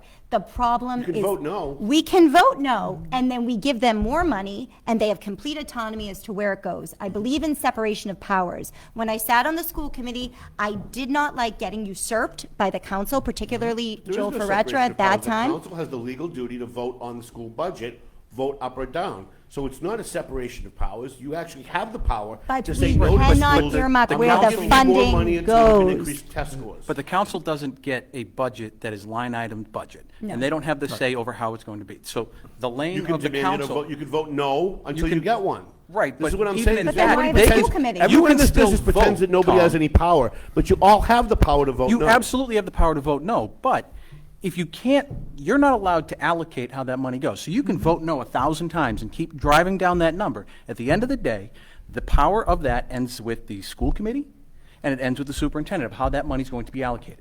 Nothing is going to be done on the city council level that's going to say, oh, well, we saw that line item, we want this cut. Well, they don't have to cut that. They don't have to listen to that position. You can say we're going to keep cutting your budget, but when you get down to it, you don't line item the budgets. Am I wrong? No, you're Council? correct. You know, But so even worse than when- that- When you get into it, and you start talking about it, So I was one of those people in April that got up, and this is the whole reason I got involved was because they were talking about cutting 80 positions in the schools. I stood up at the first meeting on April 16th, and I spoke to the school committee. Talked about, my experience with the schools. I've had a great experience with the schools. I have 2 children in the school system. They are thriving. They're doing a great job. My son is a pretty well-mannered 12-year-old for all in, best you can. But at the end of the day, I'm part of the PTO. I was on the school council at the CGS. I'm an involved parent. I talk to my teachers. I talk to my principals. You know, I know there are parents that don't get involved. They aren't part of that. And one of the biggest gripes think that parenting is the schools huge. have is their concern that parents aren't engaging with the schools. Agreed. Now, we can sit here and we can say that the school budget is wrong and all this stuff, but at the end of the day, I think the biggest part of government is everybody understanding what lane we're supposed to stay in. I can only take so much and say, we're going to cut your budgets by this much, and they aren't going to have to allocate what you do. Tom, and the But worst, I the think worst it's is yet conflating to the come. issue. What I'm talking about is you vote no on their budget until they can show an increase in reading at grade level, math at grade level. I'm not talking about line item cuts. I'm talking about holding them accountable. If I own a car factory and 80% of the cars that come off that line don't drive, I lose my job. The people working for me lose their job too. If somebody comes to me in quality control and says, we're not paying you until at least X number of cars that come off that line work properly, read at grade level, math at grade level, then we're either going to be out of a job or we're going to produce. And that's what I'm asking from the city council. But that's at the purview of the school committee to have to hold them accountable. We can't hold them accountable at the city council level. That's not the purview of the council. But if we do that in the way you're saying it, remember, we talk about education and we talk about performance-based and it takes a couple of years for that. If we're not meeting our net school spending, that we also face the possibility of a state takeover of the schools. Tom, a lot of this too these are the things. This comes from the state, right? I mean, what about MCAS, right? Those were Well, they state. got rid of MCAS because the teachers didn't want it. They didn't want to be held accountable. Well, that's state stuff, right? And the same dilemma we're in with funding is the state is continuing to push requirements on our school system and reduce the amount of chapter money they're giving us. Wanda, you've been very quiet, Wanda. I have a lot to say Wanda about this Santos. Wanda Santos. I'm going to give you as much time as you want because everybody else got a chance to talk Okay, twice. okay. So really quickly, I wear several hats in the community currently, and I'm constantly talking to families. And a lot of these families have kids in our Methuen schools. And usually, you know, what those conversations entail is the fact that they don't know what support they have. They don't know how to navigate the resources, right? So for me, I see it from a different angle per se, right? I see it from a holistic angle. So when I work with, let's say, an actual individual, a person, and they have to meet certain goals, and I am there to make sure that those goals are attainable and that they're striving towards succeeding, right? There's a whole environment that surrounds them. So in this essence, right, in this space, the family, there needs to be wraparound services to a certain degree. I think that the number one issue here is the lack of accountability. You know, I completely agree with you, Tom. I think that there's a lack of accountability. Somebody does. Oh, we don't disagree with you, Tom. At least in this area. And we don't disagree with you, but go I ahead. agree. But I think that there's a lack of an accountability, and I think that it's important for there to be, like Frank had said, benchmarks that are tied to education, because how can you measure? There's no way of measuring what your baseline is, where you are, why are you not showing up to school or anything like that if there's no benchmarks, right? But that's one area of many. But whose job is that? So that's not necessarily, let's say, the school system's job, but unfortunately, there is an ecosystem in this world currently, and it's not, I'm not going to tie that to COVID, but there's an ecosystem in this world right now where there are people that are dealing with some of the things that I'm very involved with, and that's mental health, that's lack of resources, lack of many other things in their surroundings where it affects the child when they go to school. And also, it's something that the audit did bring out is the morale from the teachers. So if a teacher's not, and when I was in GLTS, one of the main things I took care of, make sure the teachers were being supported in getting the system that they need, as well as any support staff around them, because they're the ones dealing with the day in, day out with the kids. They're the ones making those calls to the parents. They're the ones who are having those communications with the parents. And if they're not feeling supported from their leadership, then it's a breakdown in the system altogether. Does anybody blame the teachers at all? Does anybody blame the No. teachers? Nobody. So I don't. So, Ryan Dizoglio. I think when it comes to teachers, and I am a teacher, from being right now being in districts where we are overwhelmed, and again, we choose to do this job.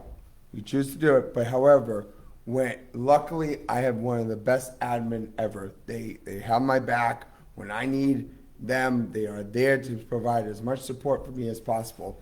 One of the things I said about Methuen Public Schools right now, and talking to the teachers and seeing what has happened in the last year, just that there are certain admin that I have said blatantly out to people that are not supporting the teachers. And when teachers are getting blamed for everything, that's where it becomes to the point where the teacher goes, what is the point? No matter what I do, I'm gonna get blamed for it. Also, when you have 30 kids in a classroom, which we don't have in Methuen, we have average 25. Last year alone, I had 30 kids in a classroom. Okay, and when you have 16 on IEPs, 9 on 504s, and you have to accommodate all of them the best way you can, and you're pulling small groups and you're trying to do classroom management, that bogs down a teacher.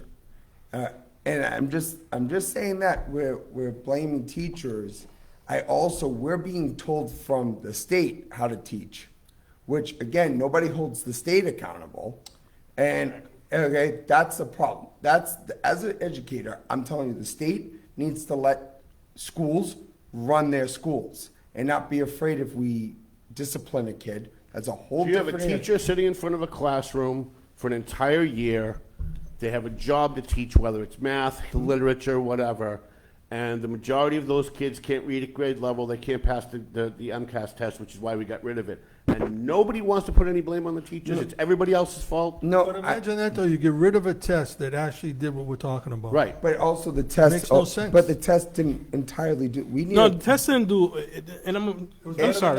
Well, but it was, but standardized testing is not the clue. The test didn't measure the kids. No. It didn't measure the ability of the kids. It measured the ability of the teachers. Yeah. It allowed us to see what the teachers were actually getting through to the kids, and the failures were the teacher failures, not the kids' failures. No, because Tom, and I'm gonna disagree with you, because the test, or the test, what teachers were doing was not teaching.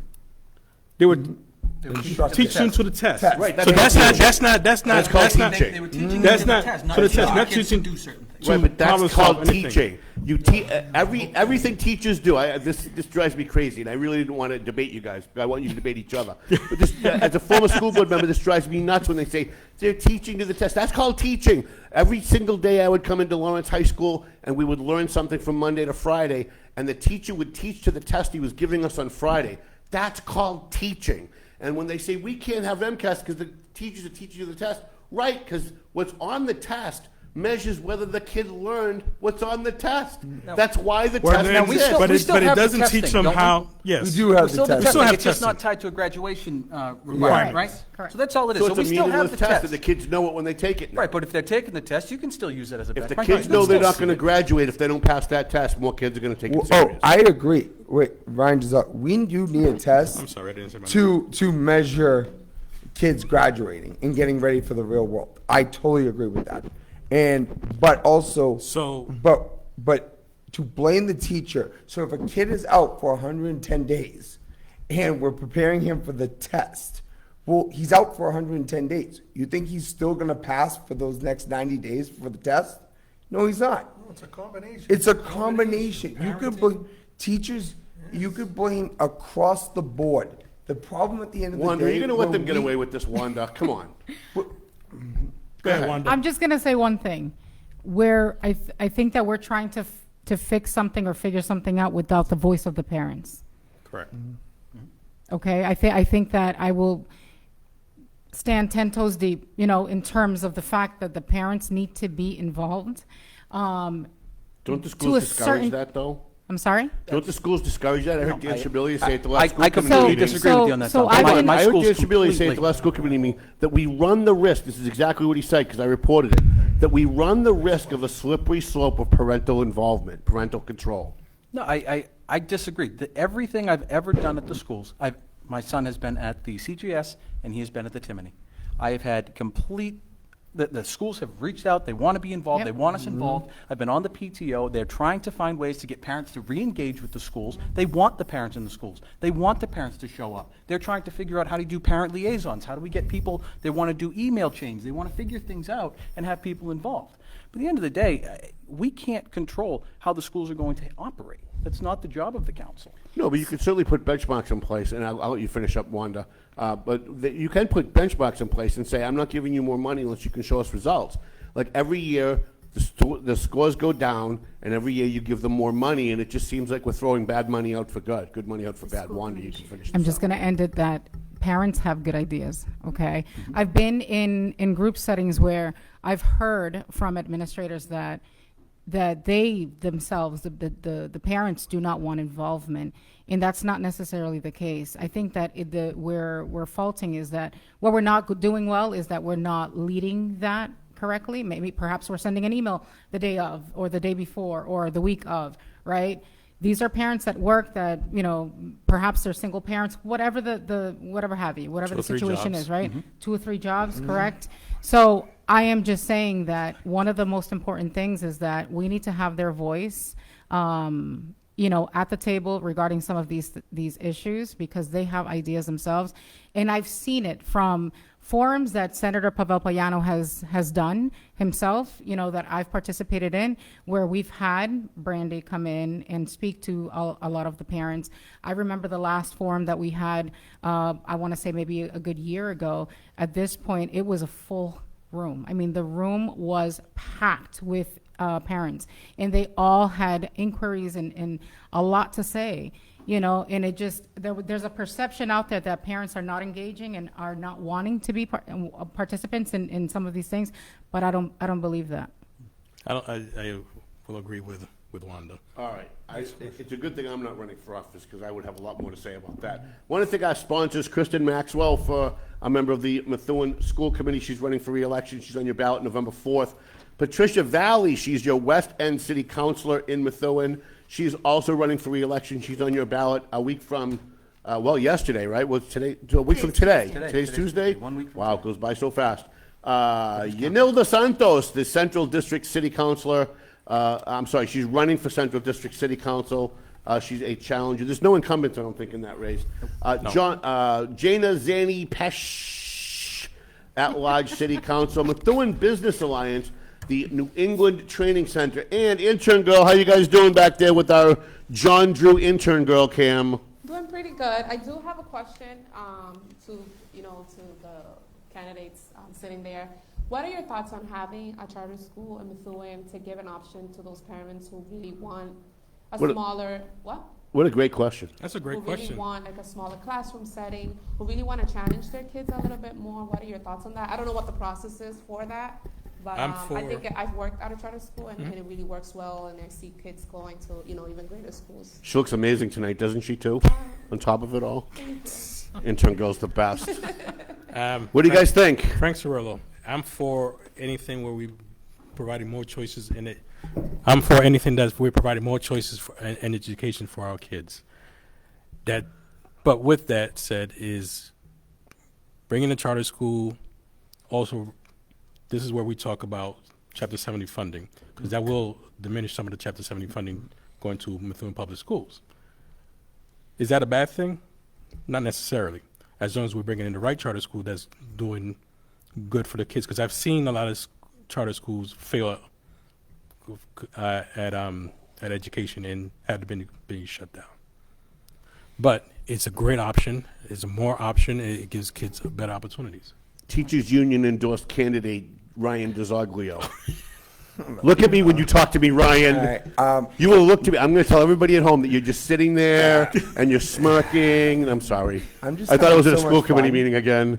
I'm just having so much fun with everybody tonight. I honestly do not agree with charter schools. As Frank said, it takes away funding from the public schools. I'm all if they're not doing a good job, isn't that a good idea? But I also believe that I wouldn't mind a trade school or alternative school. I wouldn't mind that happening in Methuen, but we got to find a place for that. So you're against the charter schools? I'm against the charter schools. Frank is for. Anybody else? So, hold on a second before we move on. So, I'm for vocational schools, but you're talking at the high school level. We're talking about a charter school that's also going to look at elementary and middle schools. So, where's your balance going to be? But also, Ryan Dizoglio. But Frank, you just agreed that we take away Chapter 70 funding. I'm not saying that it's going to, at the end of the day, something has to change. Whether we bring in a charter school or not, we're looking at the elementary, because we're not talking about kids not being reading at the third grade level when they're in elementary. That's where it has to start. And if we're talking about increasing school sizes in the city of Methuen, then we have to look at what other options are going to be there to help keep those teacher-to-student ratio down. Can I respond? Yeah. Like I said, for me personally, but at the end of the day, my job is to represent the constituents. So if they wanted a charter school, I would try and give them both options, see how it is, the plan, because we need a plan, and show the positives and negatives of a charter school, and have it come up maybe to a vote on a ballot question. Do you want a charter school? Do you want to have a public participation? And see where it goes from there. But my opinion, which I don't think charter schools are benefits, but I never went to a charter school. I don't know much about charter schools. I'm a public school. I would learn more about it if the city of Methuen wanted it. Wanda, you're not beholden to the teachers' unions. What do you think? I feel... Wow. Great laugh. Great laugh. Wanda Santos. I feel that you're robbing Peter to pay Paul. Right. I feel that you fix what you have, you fix your infrastructure currently, and that is public schools. But aren't there things that private school, that charter schools can do that public schools can't? Like aren't the rules a little different? I genuinely believe in some of the things that Frank was mentioning, where diversifying, right? Some of the things that we have, right? Because everybody learns, all the kids learn differently. They have different needs, especially if you're an IEP or whatever it may be. So I get that, but I'm not a big fan of creating something from something, right? So like, if something is not working, then focus on that. That should be our primary focus. I do like the aspect of having smaller classroom setups, for kids, especially if there's anything going on, or just behavioral things, or just in terms of education. We want them to really grasp some of the things that, or all, the curriculum in as a whole. But I feel like we're robbing Peter to pay Paul. I think that we need to just hold our schools accountable and make sure that we have really good public schools in our community. And I'm going to give you Jim? more time on the rest of the questions too, because I know you got shortchanged on a few others. Jim, you look like you were really interested in getting in on this. Yeah, because just at the the 30,000-foot view, right? Methuen's underlying problem is population, right? I've watched this town go from 30,000 residents to 60. Okay, so it just just a little off the grid. Our elderly housing's at max capacity with a 10-year waiting list, right? So our school system is at max capacity.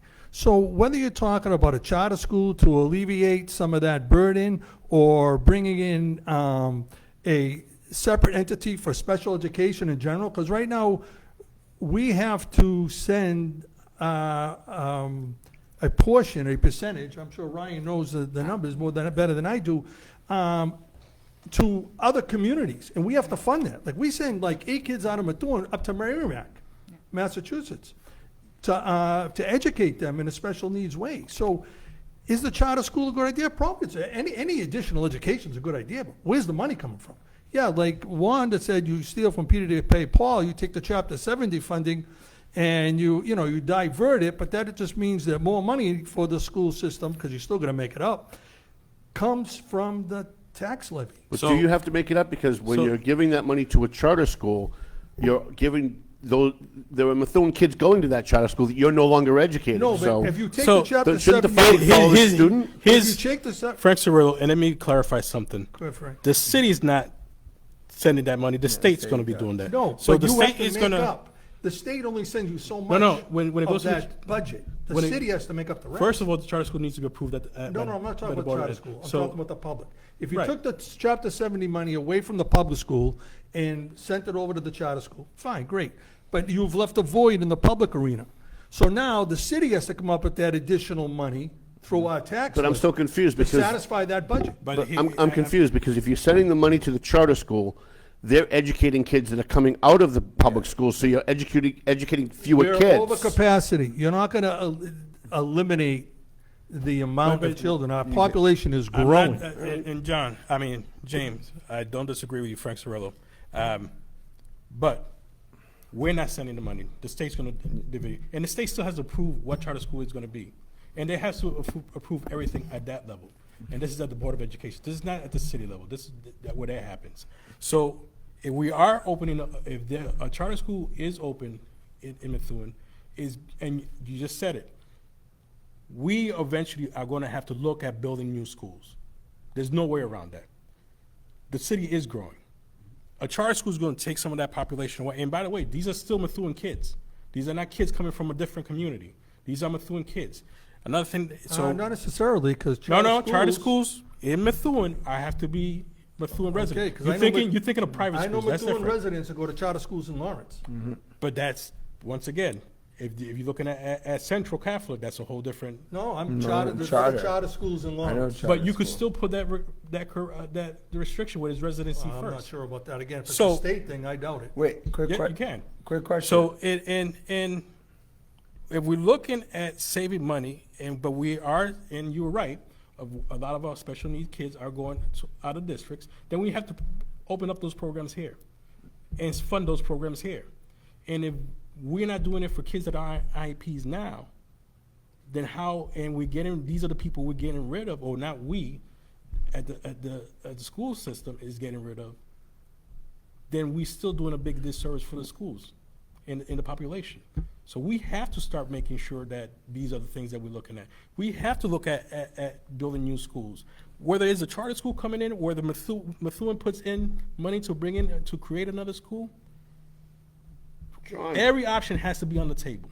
John Drew, been very quiet over there, Mr. Teachers Union and endorsed candidate. Well, I'm a teacher endorsed candidate, and I'm very proud of that fact, because I genuinely have had a great experience in Methuen Public Schools. All right. What other people's are, that's fine. I would say the There are, charter listen, there are some great teachers. I'm There not saying that there absolutely aren't. And there's bad apples in any industry. Doesn't matter what you do. But at the end of the day, every experience I've had in the Methuen Public Schools has been a positive. I think when you talk about charter schools, it's what's your cost per pupil? You know, what are we paying right now for a child to go to school in Methuen? Is it $18,000 a year? Is that what it is? What we're getting to pay for? You know, is it going to double that to send them to charter school? Like, we have to look at that, and it goes back to what you guys were talking about with the revenue. If we aren't generating revenue as a community, we're going to end up in a really bad deficit, and that's not a good thing. So I'm not against charter schools in the sense that, yes, we need to, like Frank said, give everybody the options for better education, or not better, but diversified education. You know, we should be able to do, you know, our special needs in town. I would love to see that happen, because we are busing a lot of people. Our non-net spending is outrageous, right, with all the busing that we have to go off. We're spending $14 million a year in busing. So when we talk about those things, yes, those are items that we can figure out cost savings. But when we get to the charter school stuff,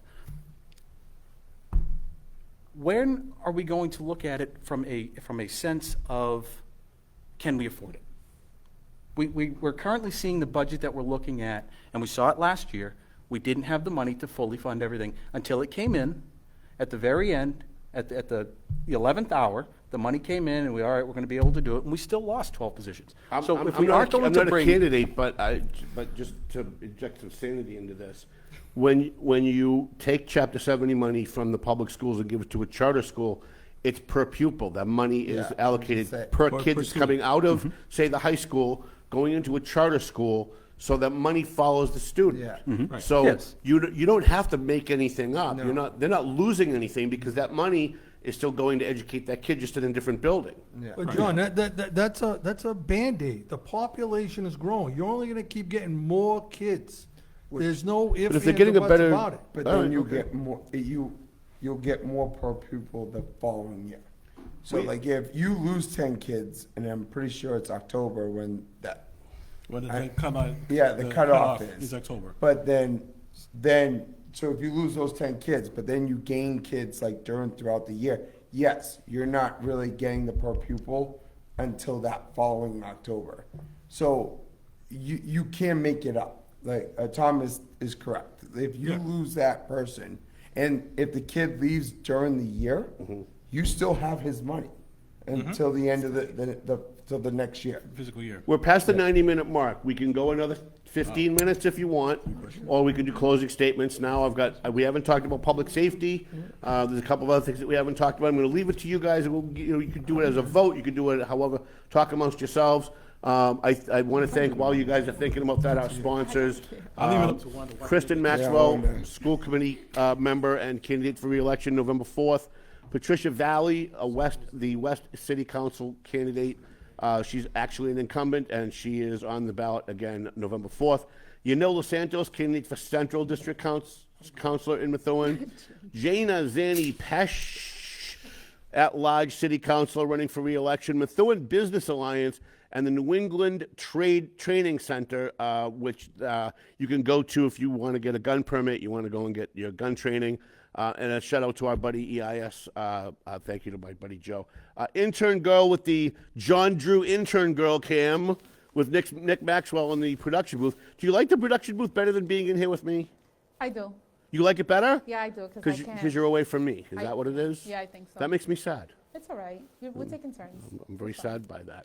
everyone You guys, for are you guys okay with staying 15 more minutes if that's what our guests have decided? You okay? Yep. Nick I'm says okay, and he's the boss. So what have you guys decided? 15 more minutes, or do we wrap it up? Yeah, public safety. All right, everybody says open go to with it. public safety. So, Methuen has had a lot of controversy surrounding public safety. It seems like over the last 2 years that has died down. Things have gotten a little bit better. But crime has certainly gone up. Crime has gone up pretty much everywhere in the valley, especially the murder rate has gone up, at least from the last numbers I looked at. What do you guys think about public safety in Methuen, how it's being handled? Police department, fire department, is there anything that you'd like to do different? And I wrote in my editorial this month, about how we have creeping fascism here at the local level.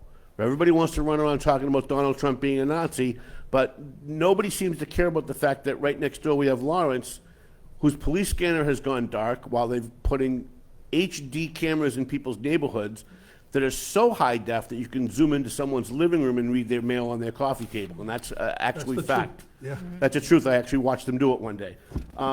So I want to know what you guys think about in general about the police fire department, how it's being handled now, and what you think about, at the local level, police departments going dark and taking away secret police. We hear about secret police when it comes to ICE, but right here in Lawrence, right, like next door in Lawrence, we've got actual secret police.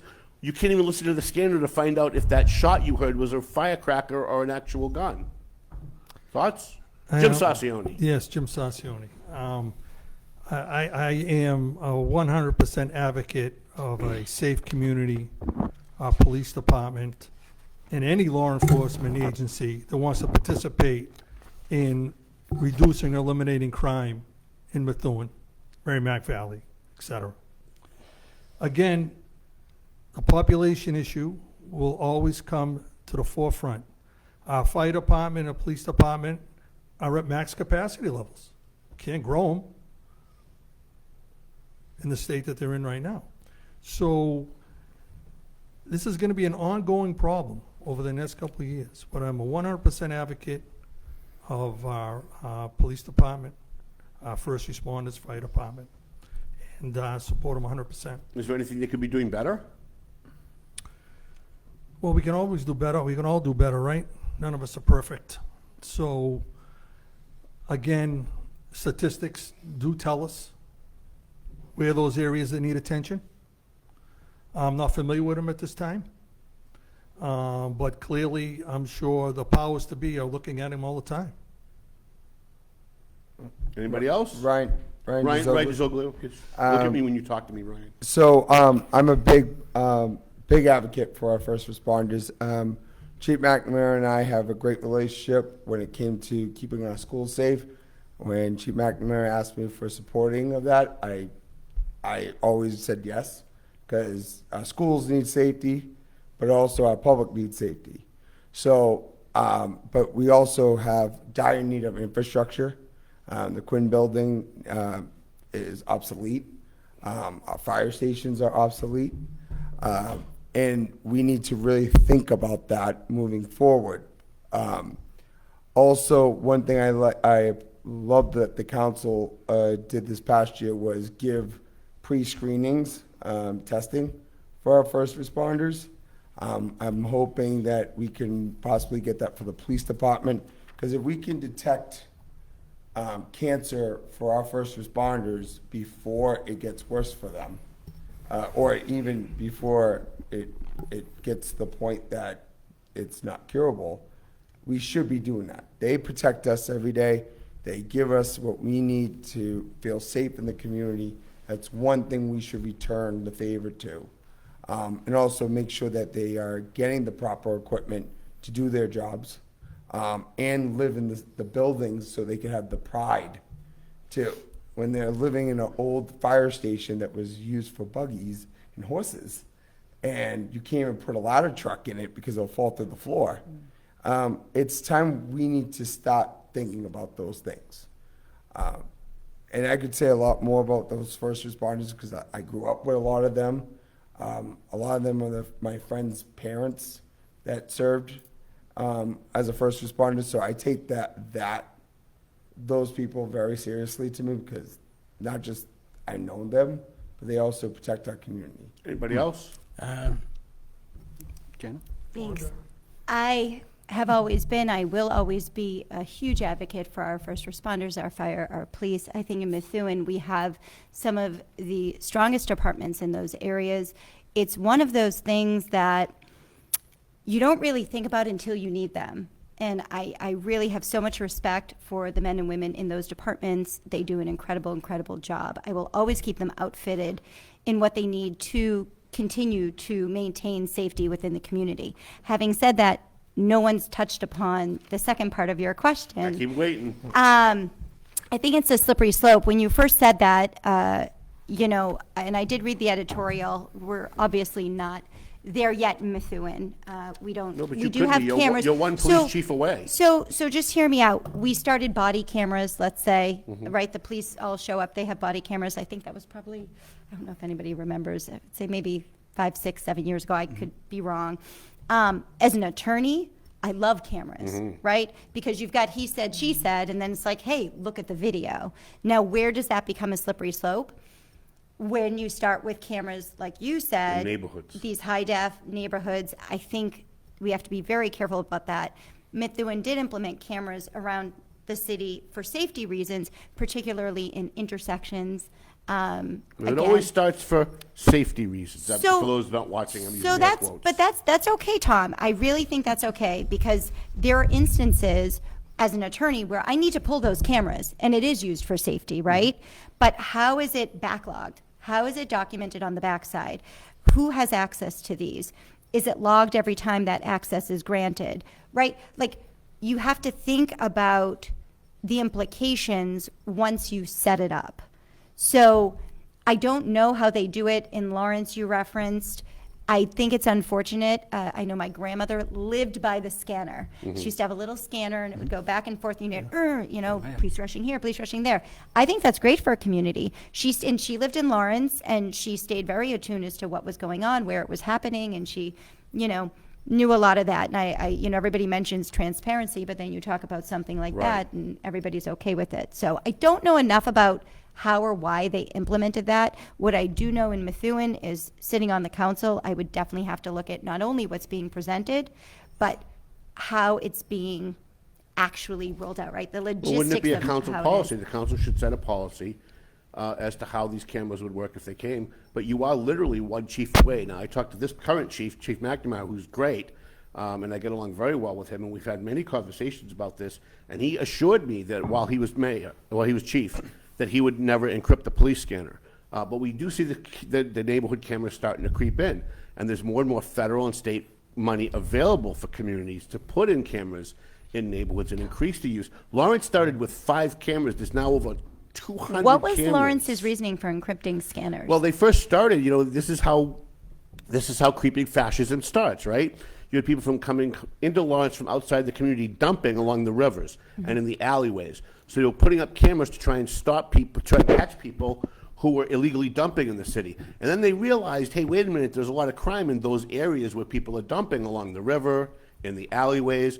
So all of a sudden they started increasing the number of cameras. And it wasn't just at Broadway and Lowell Street or Broadway and Essex Street or Essex and Union Street. It suddenly was, by the Tarbuck School, and it was on Lawrence Street, and all of a sudden it's on Arlington Street, and now all of a sudden it's in neighborhoods. And I went into the Lawrence Station one day, and they zoomed into someone's window and we could read their mail. Now, 5 years from now, they have the capacity to go back to that day and see what that camera saw. They've got license plate reader technology, facial recognition technology, that they can hook up to those cameras and that footage from 5 years ago, 10 years ago, or 10 years in the future. 10 years ago would be now, right? And they can log where you were and when you were. They can see where were you on a Thursday 5 Aprils ago at 2 o'clock in the afternoon. Is that something we want local government officials and their friends and their family members on the city payroll to have access to? I don't think it is, but I'd love to hear you. As we wrap up, I'd love to hear you guys talk a little bit more about that, because you don't lose your country when ICE comes and deports illegal aliens who aren't supposed to be here. You lose it at the local level when people turn a blind eye to creeping fascism and nobody says anything about their rights being taken away. And I see Wanda chomping in, so I'm going to let her first. So I think public safety for me, I personally, Wanda Santos, I have 5 pillars within my campaign that I am a huge advocate for. One of them being public safety.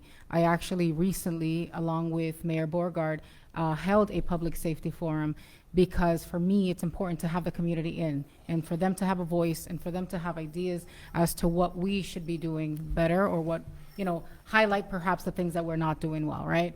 And it was a very successful forum, to the point where we're talking about, future forums as well.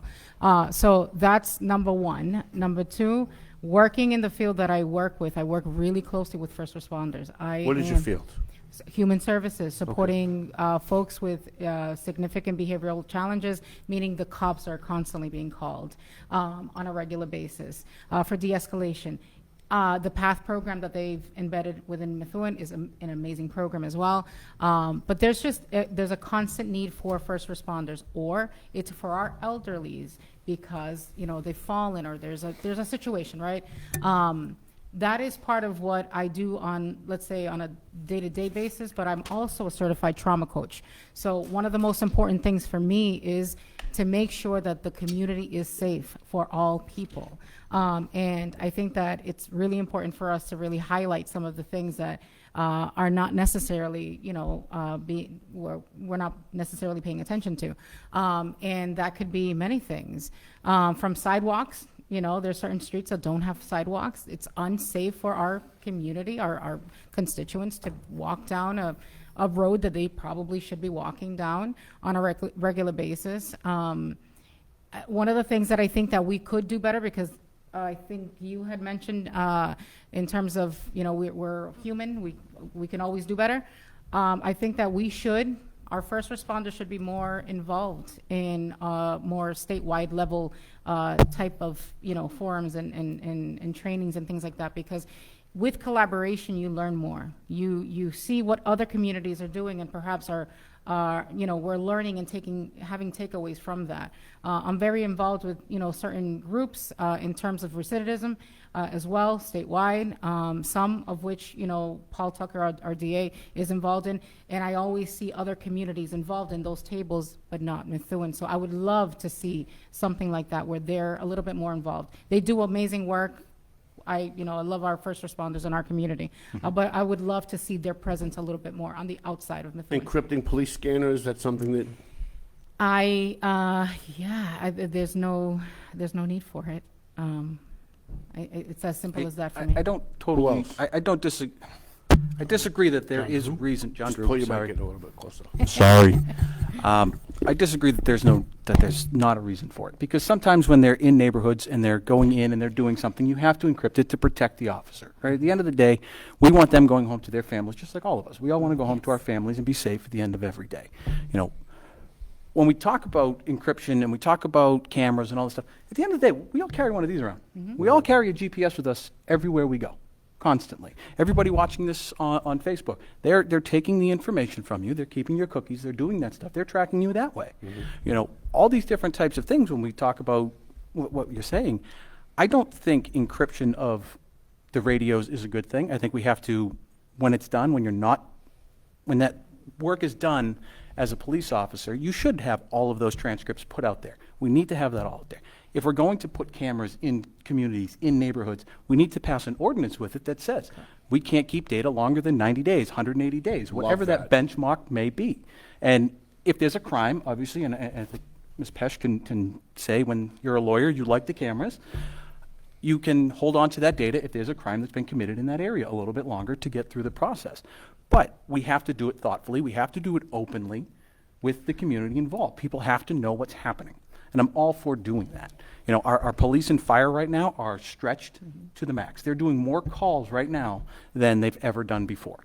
So at the end of the day, I'm worried about their safety. I'm worried about them going home. So if they have a camera on them to protect them, make sure that something wrong doesn't happen to them, then we have to figure out how to make sure that PPE is in place for those people to go home safely every night. Same thing with our fire. We have to make sure that their PPE is up to snuff.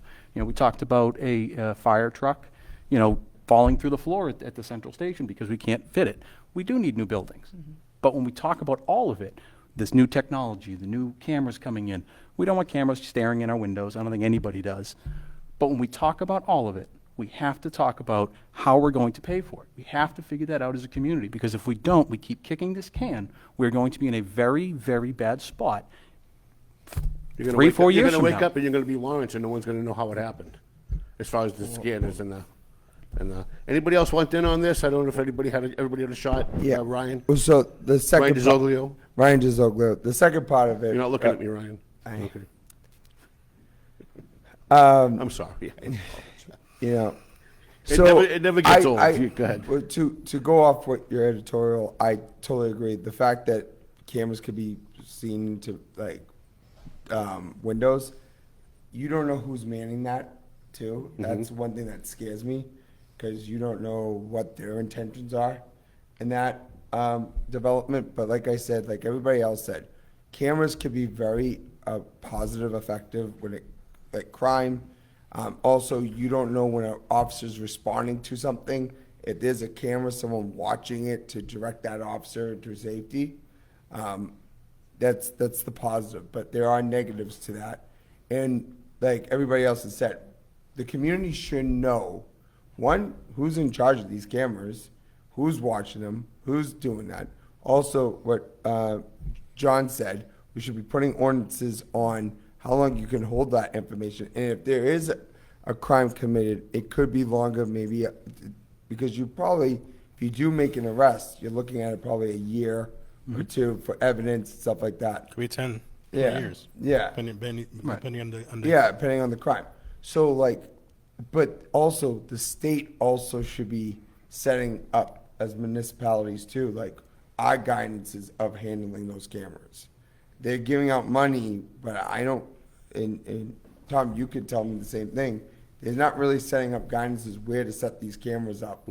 And basically cities could set them up wherever they want. Sure.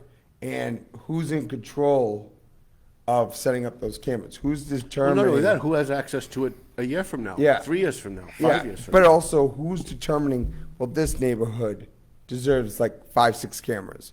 Well, should the public know they're in a crime? Well, the statistics, but shouldn't the neighbors know? Are they asking the community? There's so many factors. They're basing it off of crime, but also shouldn't the people in that neighborhood have a say too, in some degree? Like, hey, I don't really want a camera near my window.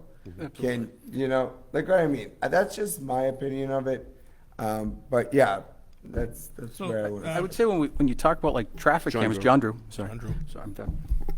John Drew, when you talk about like traffic cameras, we can put, they just passed, or they're passing an ordinance at the state level about traffic cameras. Traffic cameras, I think you can put in one for every 5,000 residents you have in the city. So we could put in 10.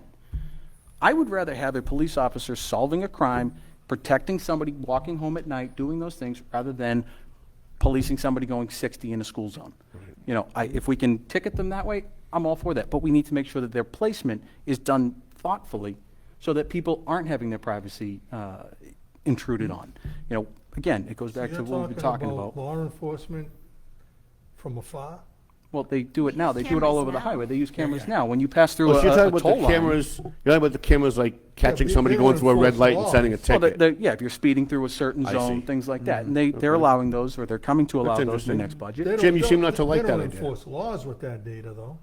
No, but you No, can no. enforce the speeding through a certain district, and I would rather see a speed camera put in You in want front that? of the. You want to be going 5 miles over the speed limit and then get a ticket in the mail? Oh, If Joe, it's in we a, saw if you it's on in the a camera? school zone, if it's in a school zone and it protects a Well, kid from getting hit, absolutely I do. Don't keep House growing Street. the House Street, I comments can here. tell you, House Street, Awful. I live off House Street, Yeah. and people blow through the House Street, Washington Street, Oh, you know, speeding's a problem like everywhere. constantly. I live on Merrimack Street. I So, don't disagree with you. when you but put that in place, yeah, maybe there's a grace in there, five There's gotta- miles an hour, One whatever work it is. off the other. I can attest to both of those streets. Yeah, right. So But it's, when you, there's got to when be you a think about limit it. to government control, you know? I'm just not a big government guy, so. I don't think the government needs control, and we absolutely have to, you know, tread lightly on what we're doing. Yeah, But you have to definitely. look at the ordinances You that give 'em a you're going to little- put you in give 'em an place to inch, they're protect gonna that. take a mile. So, Frank Surilllo, Frank Surilllo, why don't you join the conversation? join the conversation. I mean, I think We're finally getting some spirited discussion at the end of the debate here. I think we've had spirited discussions all through. Great spirit here. We've got spirit, yes, we do. One, council I'm on, we've been very good at making sure that we're taking care of our public first responders. You With all that- agree, you all like the police chief, the fire chief, everybody's happy with the head of I'm- leadership? All right, Genuinely, sorry. These are they're the, good in people. Methuen, these are the only two I've worked with. Sheen, he retired before we actually got to work together. Toto and I have gotten to know him better, work with him. McNamara, I've known him from when he worked in Lawrence. So I have a great working relationship with both chiefs. Now, when we're talking about funding for news stations and everything else, these are things we have to look at and how we're going to bring that to the table. Cameras, there are states that use them for speeding tickets, eating red lights. I remember going through New York and I ate a red light. Didn't realize it turned red before I was going through it, and I got the ticket at home. So those work in other states. It could work here. Cameras are not a deterrent for crime. No. So we already know that. Locks And- keep honest people honest. Correct. But if we are looking at putting cameras, and we have to look at which neighborhoods they're being put in. Are the community aware that cameras are being put up in certain areas? These are good examples. Scanners, if the scanners are open because there was a car accident or something and people are aware of it, then great. But if the scanners are off because they're doing an investigation, these are the things we have to look at as well, because if there's an investigation going on, you're talking about the life and safety of an officer going out to do an investigation. Yeah, they've always had the ability to go to an encrypted channel. Correct. So for instance, in Lawrence, the big issue is after-hour parties where they call the cops go there and they get there and there's no loud music because the people at the party have a scanner. So they realize that, and then when they get the second or third call to that address, they say, car 424, go over to TAC 2, and then they give them the call so these guys don't know they're coming. So we've always had the ability to go to an encrypted channel for a drug dealing situation, undercover. I know there was a kidnapping on Water Street a few years ago where they were able to go to an encrypted channel.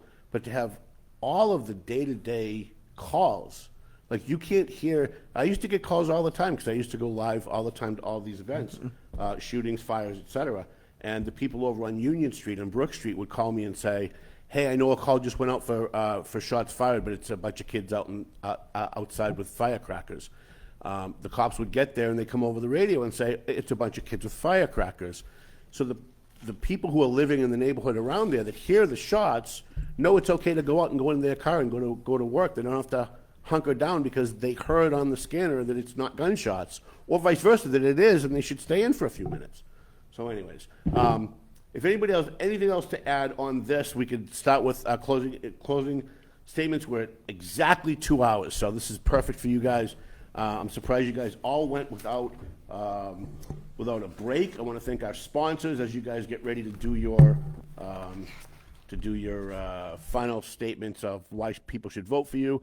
New England Trading Center, Methuen Business Alliance, Kristen Maxwell, member of the Methuen School Committee. She's on your ballot for November 4th, which is a week from today. Hopefully a week from tonight, we're going to be getting some great results here at 9:16 at night. Patricia Value, West End Councilor. Wanda Santos, candidate for Central District Council. Jana Zanni Pesce.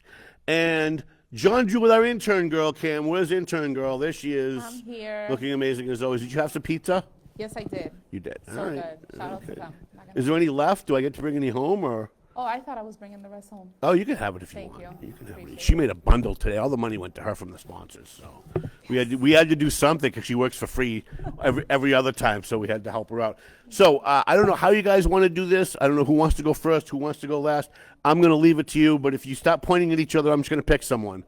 So who wants to go last? Why don't we take it through the ballot positions? Yeah, try and take it. Try and take it to your final pitch to the people. That's probably the last thing they see before they vote next Tuesday. Who you are, why people should vote for you, and please give out contact information where people can donate. If you're a state employee and you can't, slide me something and I'll do it for you, because I know that state. Some municipal, but most state employees can't. So whoever wants to go first, otherwise I'm going to pick. You want me to go? Oh, sure. Why don't you go, James Sarcione? Thank you for being here. Thank you for having us. I appreciate that. And thank you, fellow candidates. I've really enjoyed this experience with you, honestly, from the heart. But a little bit of who I am. I'm not the type of person you're going to see go taking pictures with elected officials. I'm not the type of person that's going to go out and solicit endorsements. To me, that's just a synonymous name for favors. I'm the person who wants to be elected and wants to be judged on my qualifications, my experience, my reputation, and my loyalty to a community I've been in my entire life. So with that said, I appreciate the vote on November 4th. How do people get in touch with you? Oh, I got a website, jamessarcione.com. You can call me on my phone. All the information's on there. Email. Any way you want to get in touch with me, go to the website and take it from there. Thank you. All right, who's next? I'm going to let Wanda go last because she gets short-shifted on a couple of the questions. So I'm going to let her, unless you don't want to go last. It's okay. It doesn't matter to me. All right, so who wants to go next? Ryan Dizoglio. All right, I'm going to pick Ryan Dizoglio too. Number one on the ballot, number one in your hat. Hi. Thank you, everyone. It's been a pleasure. Honestly, I think this is the most laid back forum or debate I've had, and I've been in a lot of debates over the years. I'm Ryan Dizoglio. A lot of you know me growing up with your kids or growing up with you. I love my community. I love Methuen. Every time I went into the school committee meetings, I always put Methuen first. My interest was making sure Methuen got better. And there was times that, like I said, I first started my career in politics 3 months later, after I was sworn in, we had COVID. And now, 6 years later, I've made policy. One of the biggest achievements with Frank Surilllo here was bring the After Dark program to Methuen Public Schools. I've done everything to ensure that Methuen got better. And as your city councilor, I will continue to have that message because I want Methuen to continue to thrive as a community. I call it my home. I want to live here until my final days, like a lot of people that have grown up here. We couldn't see ourselves anywhere else. And the best way of making sure that happens is to be in the city council. I'm number 1 on the ballot, so that'd be easy for you to pick. But to get a hold of me, Facebook, my phone number is on the school committee, 978-227-4187. Call anytime. And my email is dizoglio@gmail.com. Thank you all, and hopefully in the next Tuesday, I'll be your next city councilor. I like that you looked right into the camera. You looked right at them when you were talking. That's very important. Okay, who wants to go next? All right, Frank Surilllo, I'm going to pick you. Well, I was going to give Jana the opportunity. Well, I know, but nobody, listen, I'm giving you a chance. You don't, I'm going to pick someone. Good evening, everyone. Frank Surilllo, number 2 on the ballot. Current city councilor. And one of the biggest things looking forward to continue doing is continue working to bring economic growth to the city, as well as making sure we're protecting our historical sites, as well as school funding and making sure that our schools are properly funded to ensure a better future for our kids and our communities, as well as looking at development that's going to bring and keep our young people in the city.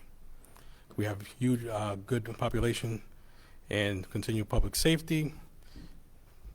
My contact information is voteforsurilllo@gmail.com. Spell Surilllo for everyone. Surillo. Okay, who's next? Jana Pesce. I'll go.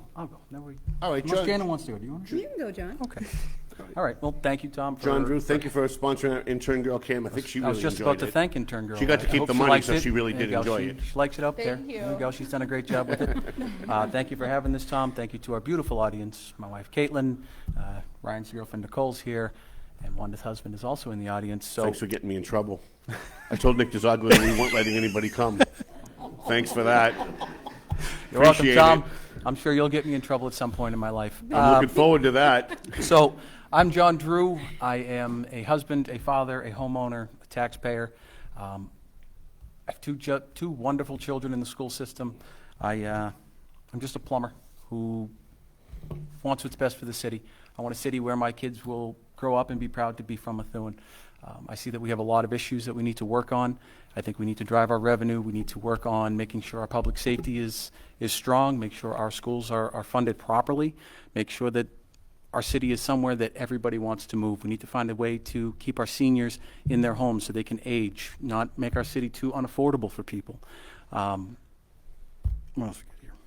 I want to ask the tough questions. I will ask the tough questions. I will not shy away from them. I will work with anyone. I think everybody on this dais here has been wonderful to deal with so far during this campaign, and has been very professional, and I appreciate all that. Together we can bring Methuen to a greater place, and I really want to be part of helping doing that. So my name is John Drew. I'm number 4 on the ballot, drewformethuen.com. You can find all my information there. You can find me on Facebook or on Instagram. If you haven't seen my things on Facebook, I don't know where you've been. But please call me, text me, message me. I'm always open and available, and I will never forget who I will be serving if I am your city councilor. I'm always serving the people of Methuen. So, again, John Drew, number 4 on the ballot. All right, John Drew, who's left? Who didn't go? Ryan Dizoglio, you went, right? And Jim Sarcione, did you go? I did, sir. Okay, so I guess we're down to Jana. It's Jana! Down to the ladies.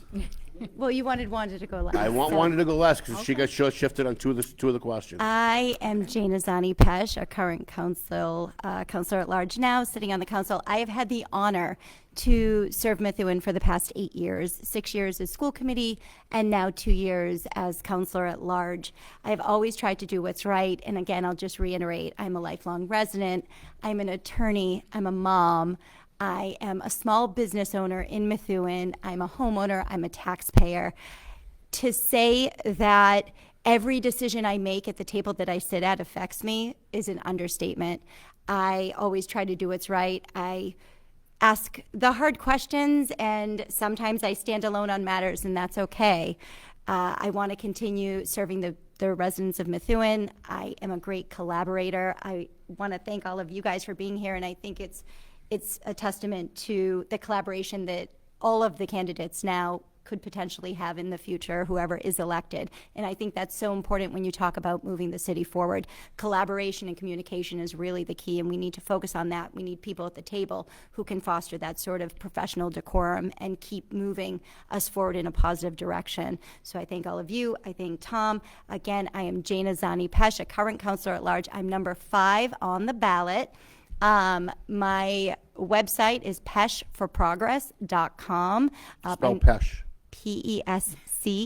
Okay. Okay. For progress, is that number 4? Nope, it's FOR. Okay. You want progress too? No, I think they can get the progress part. I thought it was easy. But feel free to contact me. Again, I am asked often what I think my number one asset as a public official is, and I always think it is accessibility. You need to be able to reach out to those who represent you. I am always available and always willing to listen, even if you're on the other side of something that I am on the other side of. So please reach out. Again, I'm number 5 on the ballot, Jana Zanni Pesce. Thanks. One of our readers wants to know what happened to the pearl-studded coffee cup that you had. It didn't go far. Okay, all right, okay. Because they were noticing. They're noticing everything. Wanda Santos, you're going to wrap us up for the 2025 election season here on the Paying Attention podcast debate. Thank you very much for being here. Thank you for everything you do for the community as well. Thank you. Thank you. So first of all, I wanted to thank you and your team for allowing us the space to, coexist and collaborate and debate. I think that this group is very professional, and I'm very honored to be, running alongside all of you. I've gotten to know some of you more than others, and I really do appreciate what you have to bring to the table. And I think the city would be honored to have any one of us or reelect any of, of those that are up for reelection. So my name is Wanda Santos, and I am an advocate. That is what I am. I don't fit a box. I don't follow the masses. I don't necessarily, follow anything that I don't necessarily feel is right. I fight for what's right. My integrity is absolutely everything to me, and I would be honored to be on the city council. My trajectory, I think, in human services and just working in the community with veterans, with people with disabilities, people with just needs at all levels. I think that is what has brought me to this position right now in this place, where I just simply want to work on policy making and making sure that I'm advocating in a whole different way, because Methuen is important to me. I moved here in 2010, late 11, after buying my first property with my husband, and this is our home. And I really feel very deeply and passionate about what we can do. And I think that we have done great things in our community with our leadership, and I think that we can continue to be successful in so many different ways. So I would be honored to have your vote on November 4th. You can find me at wandasantos.com, wandasantos.com. My phone number is 978-429-4351.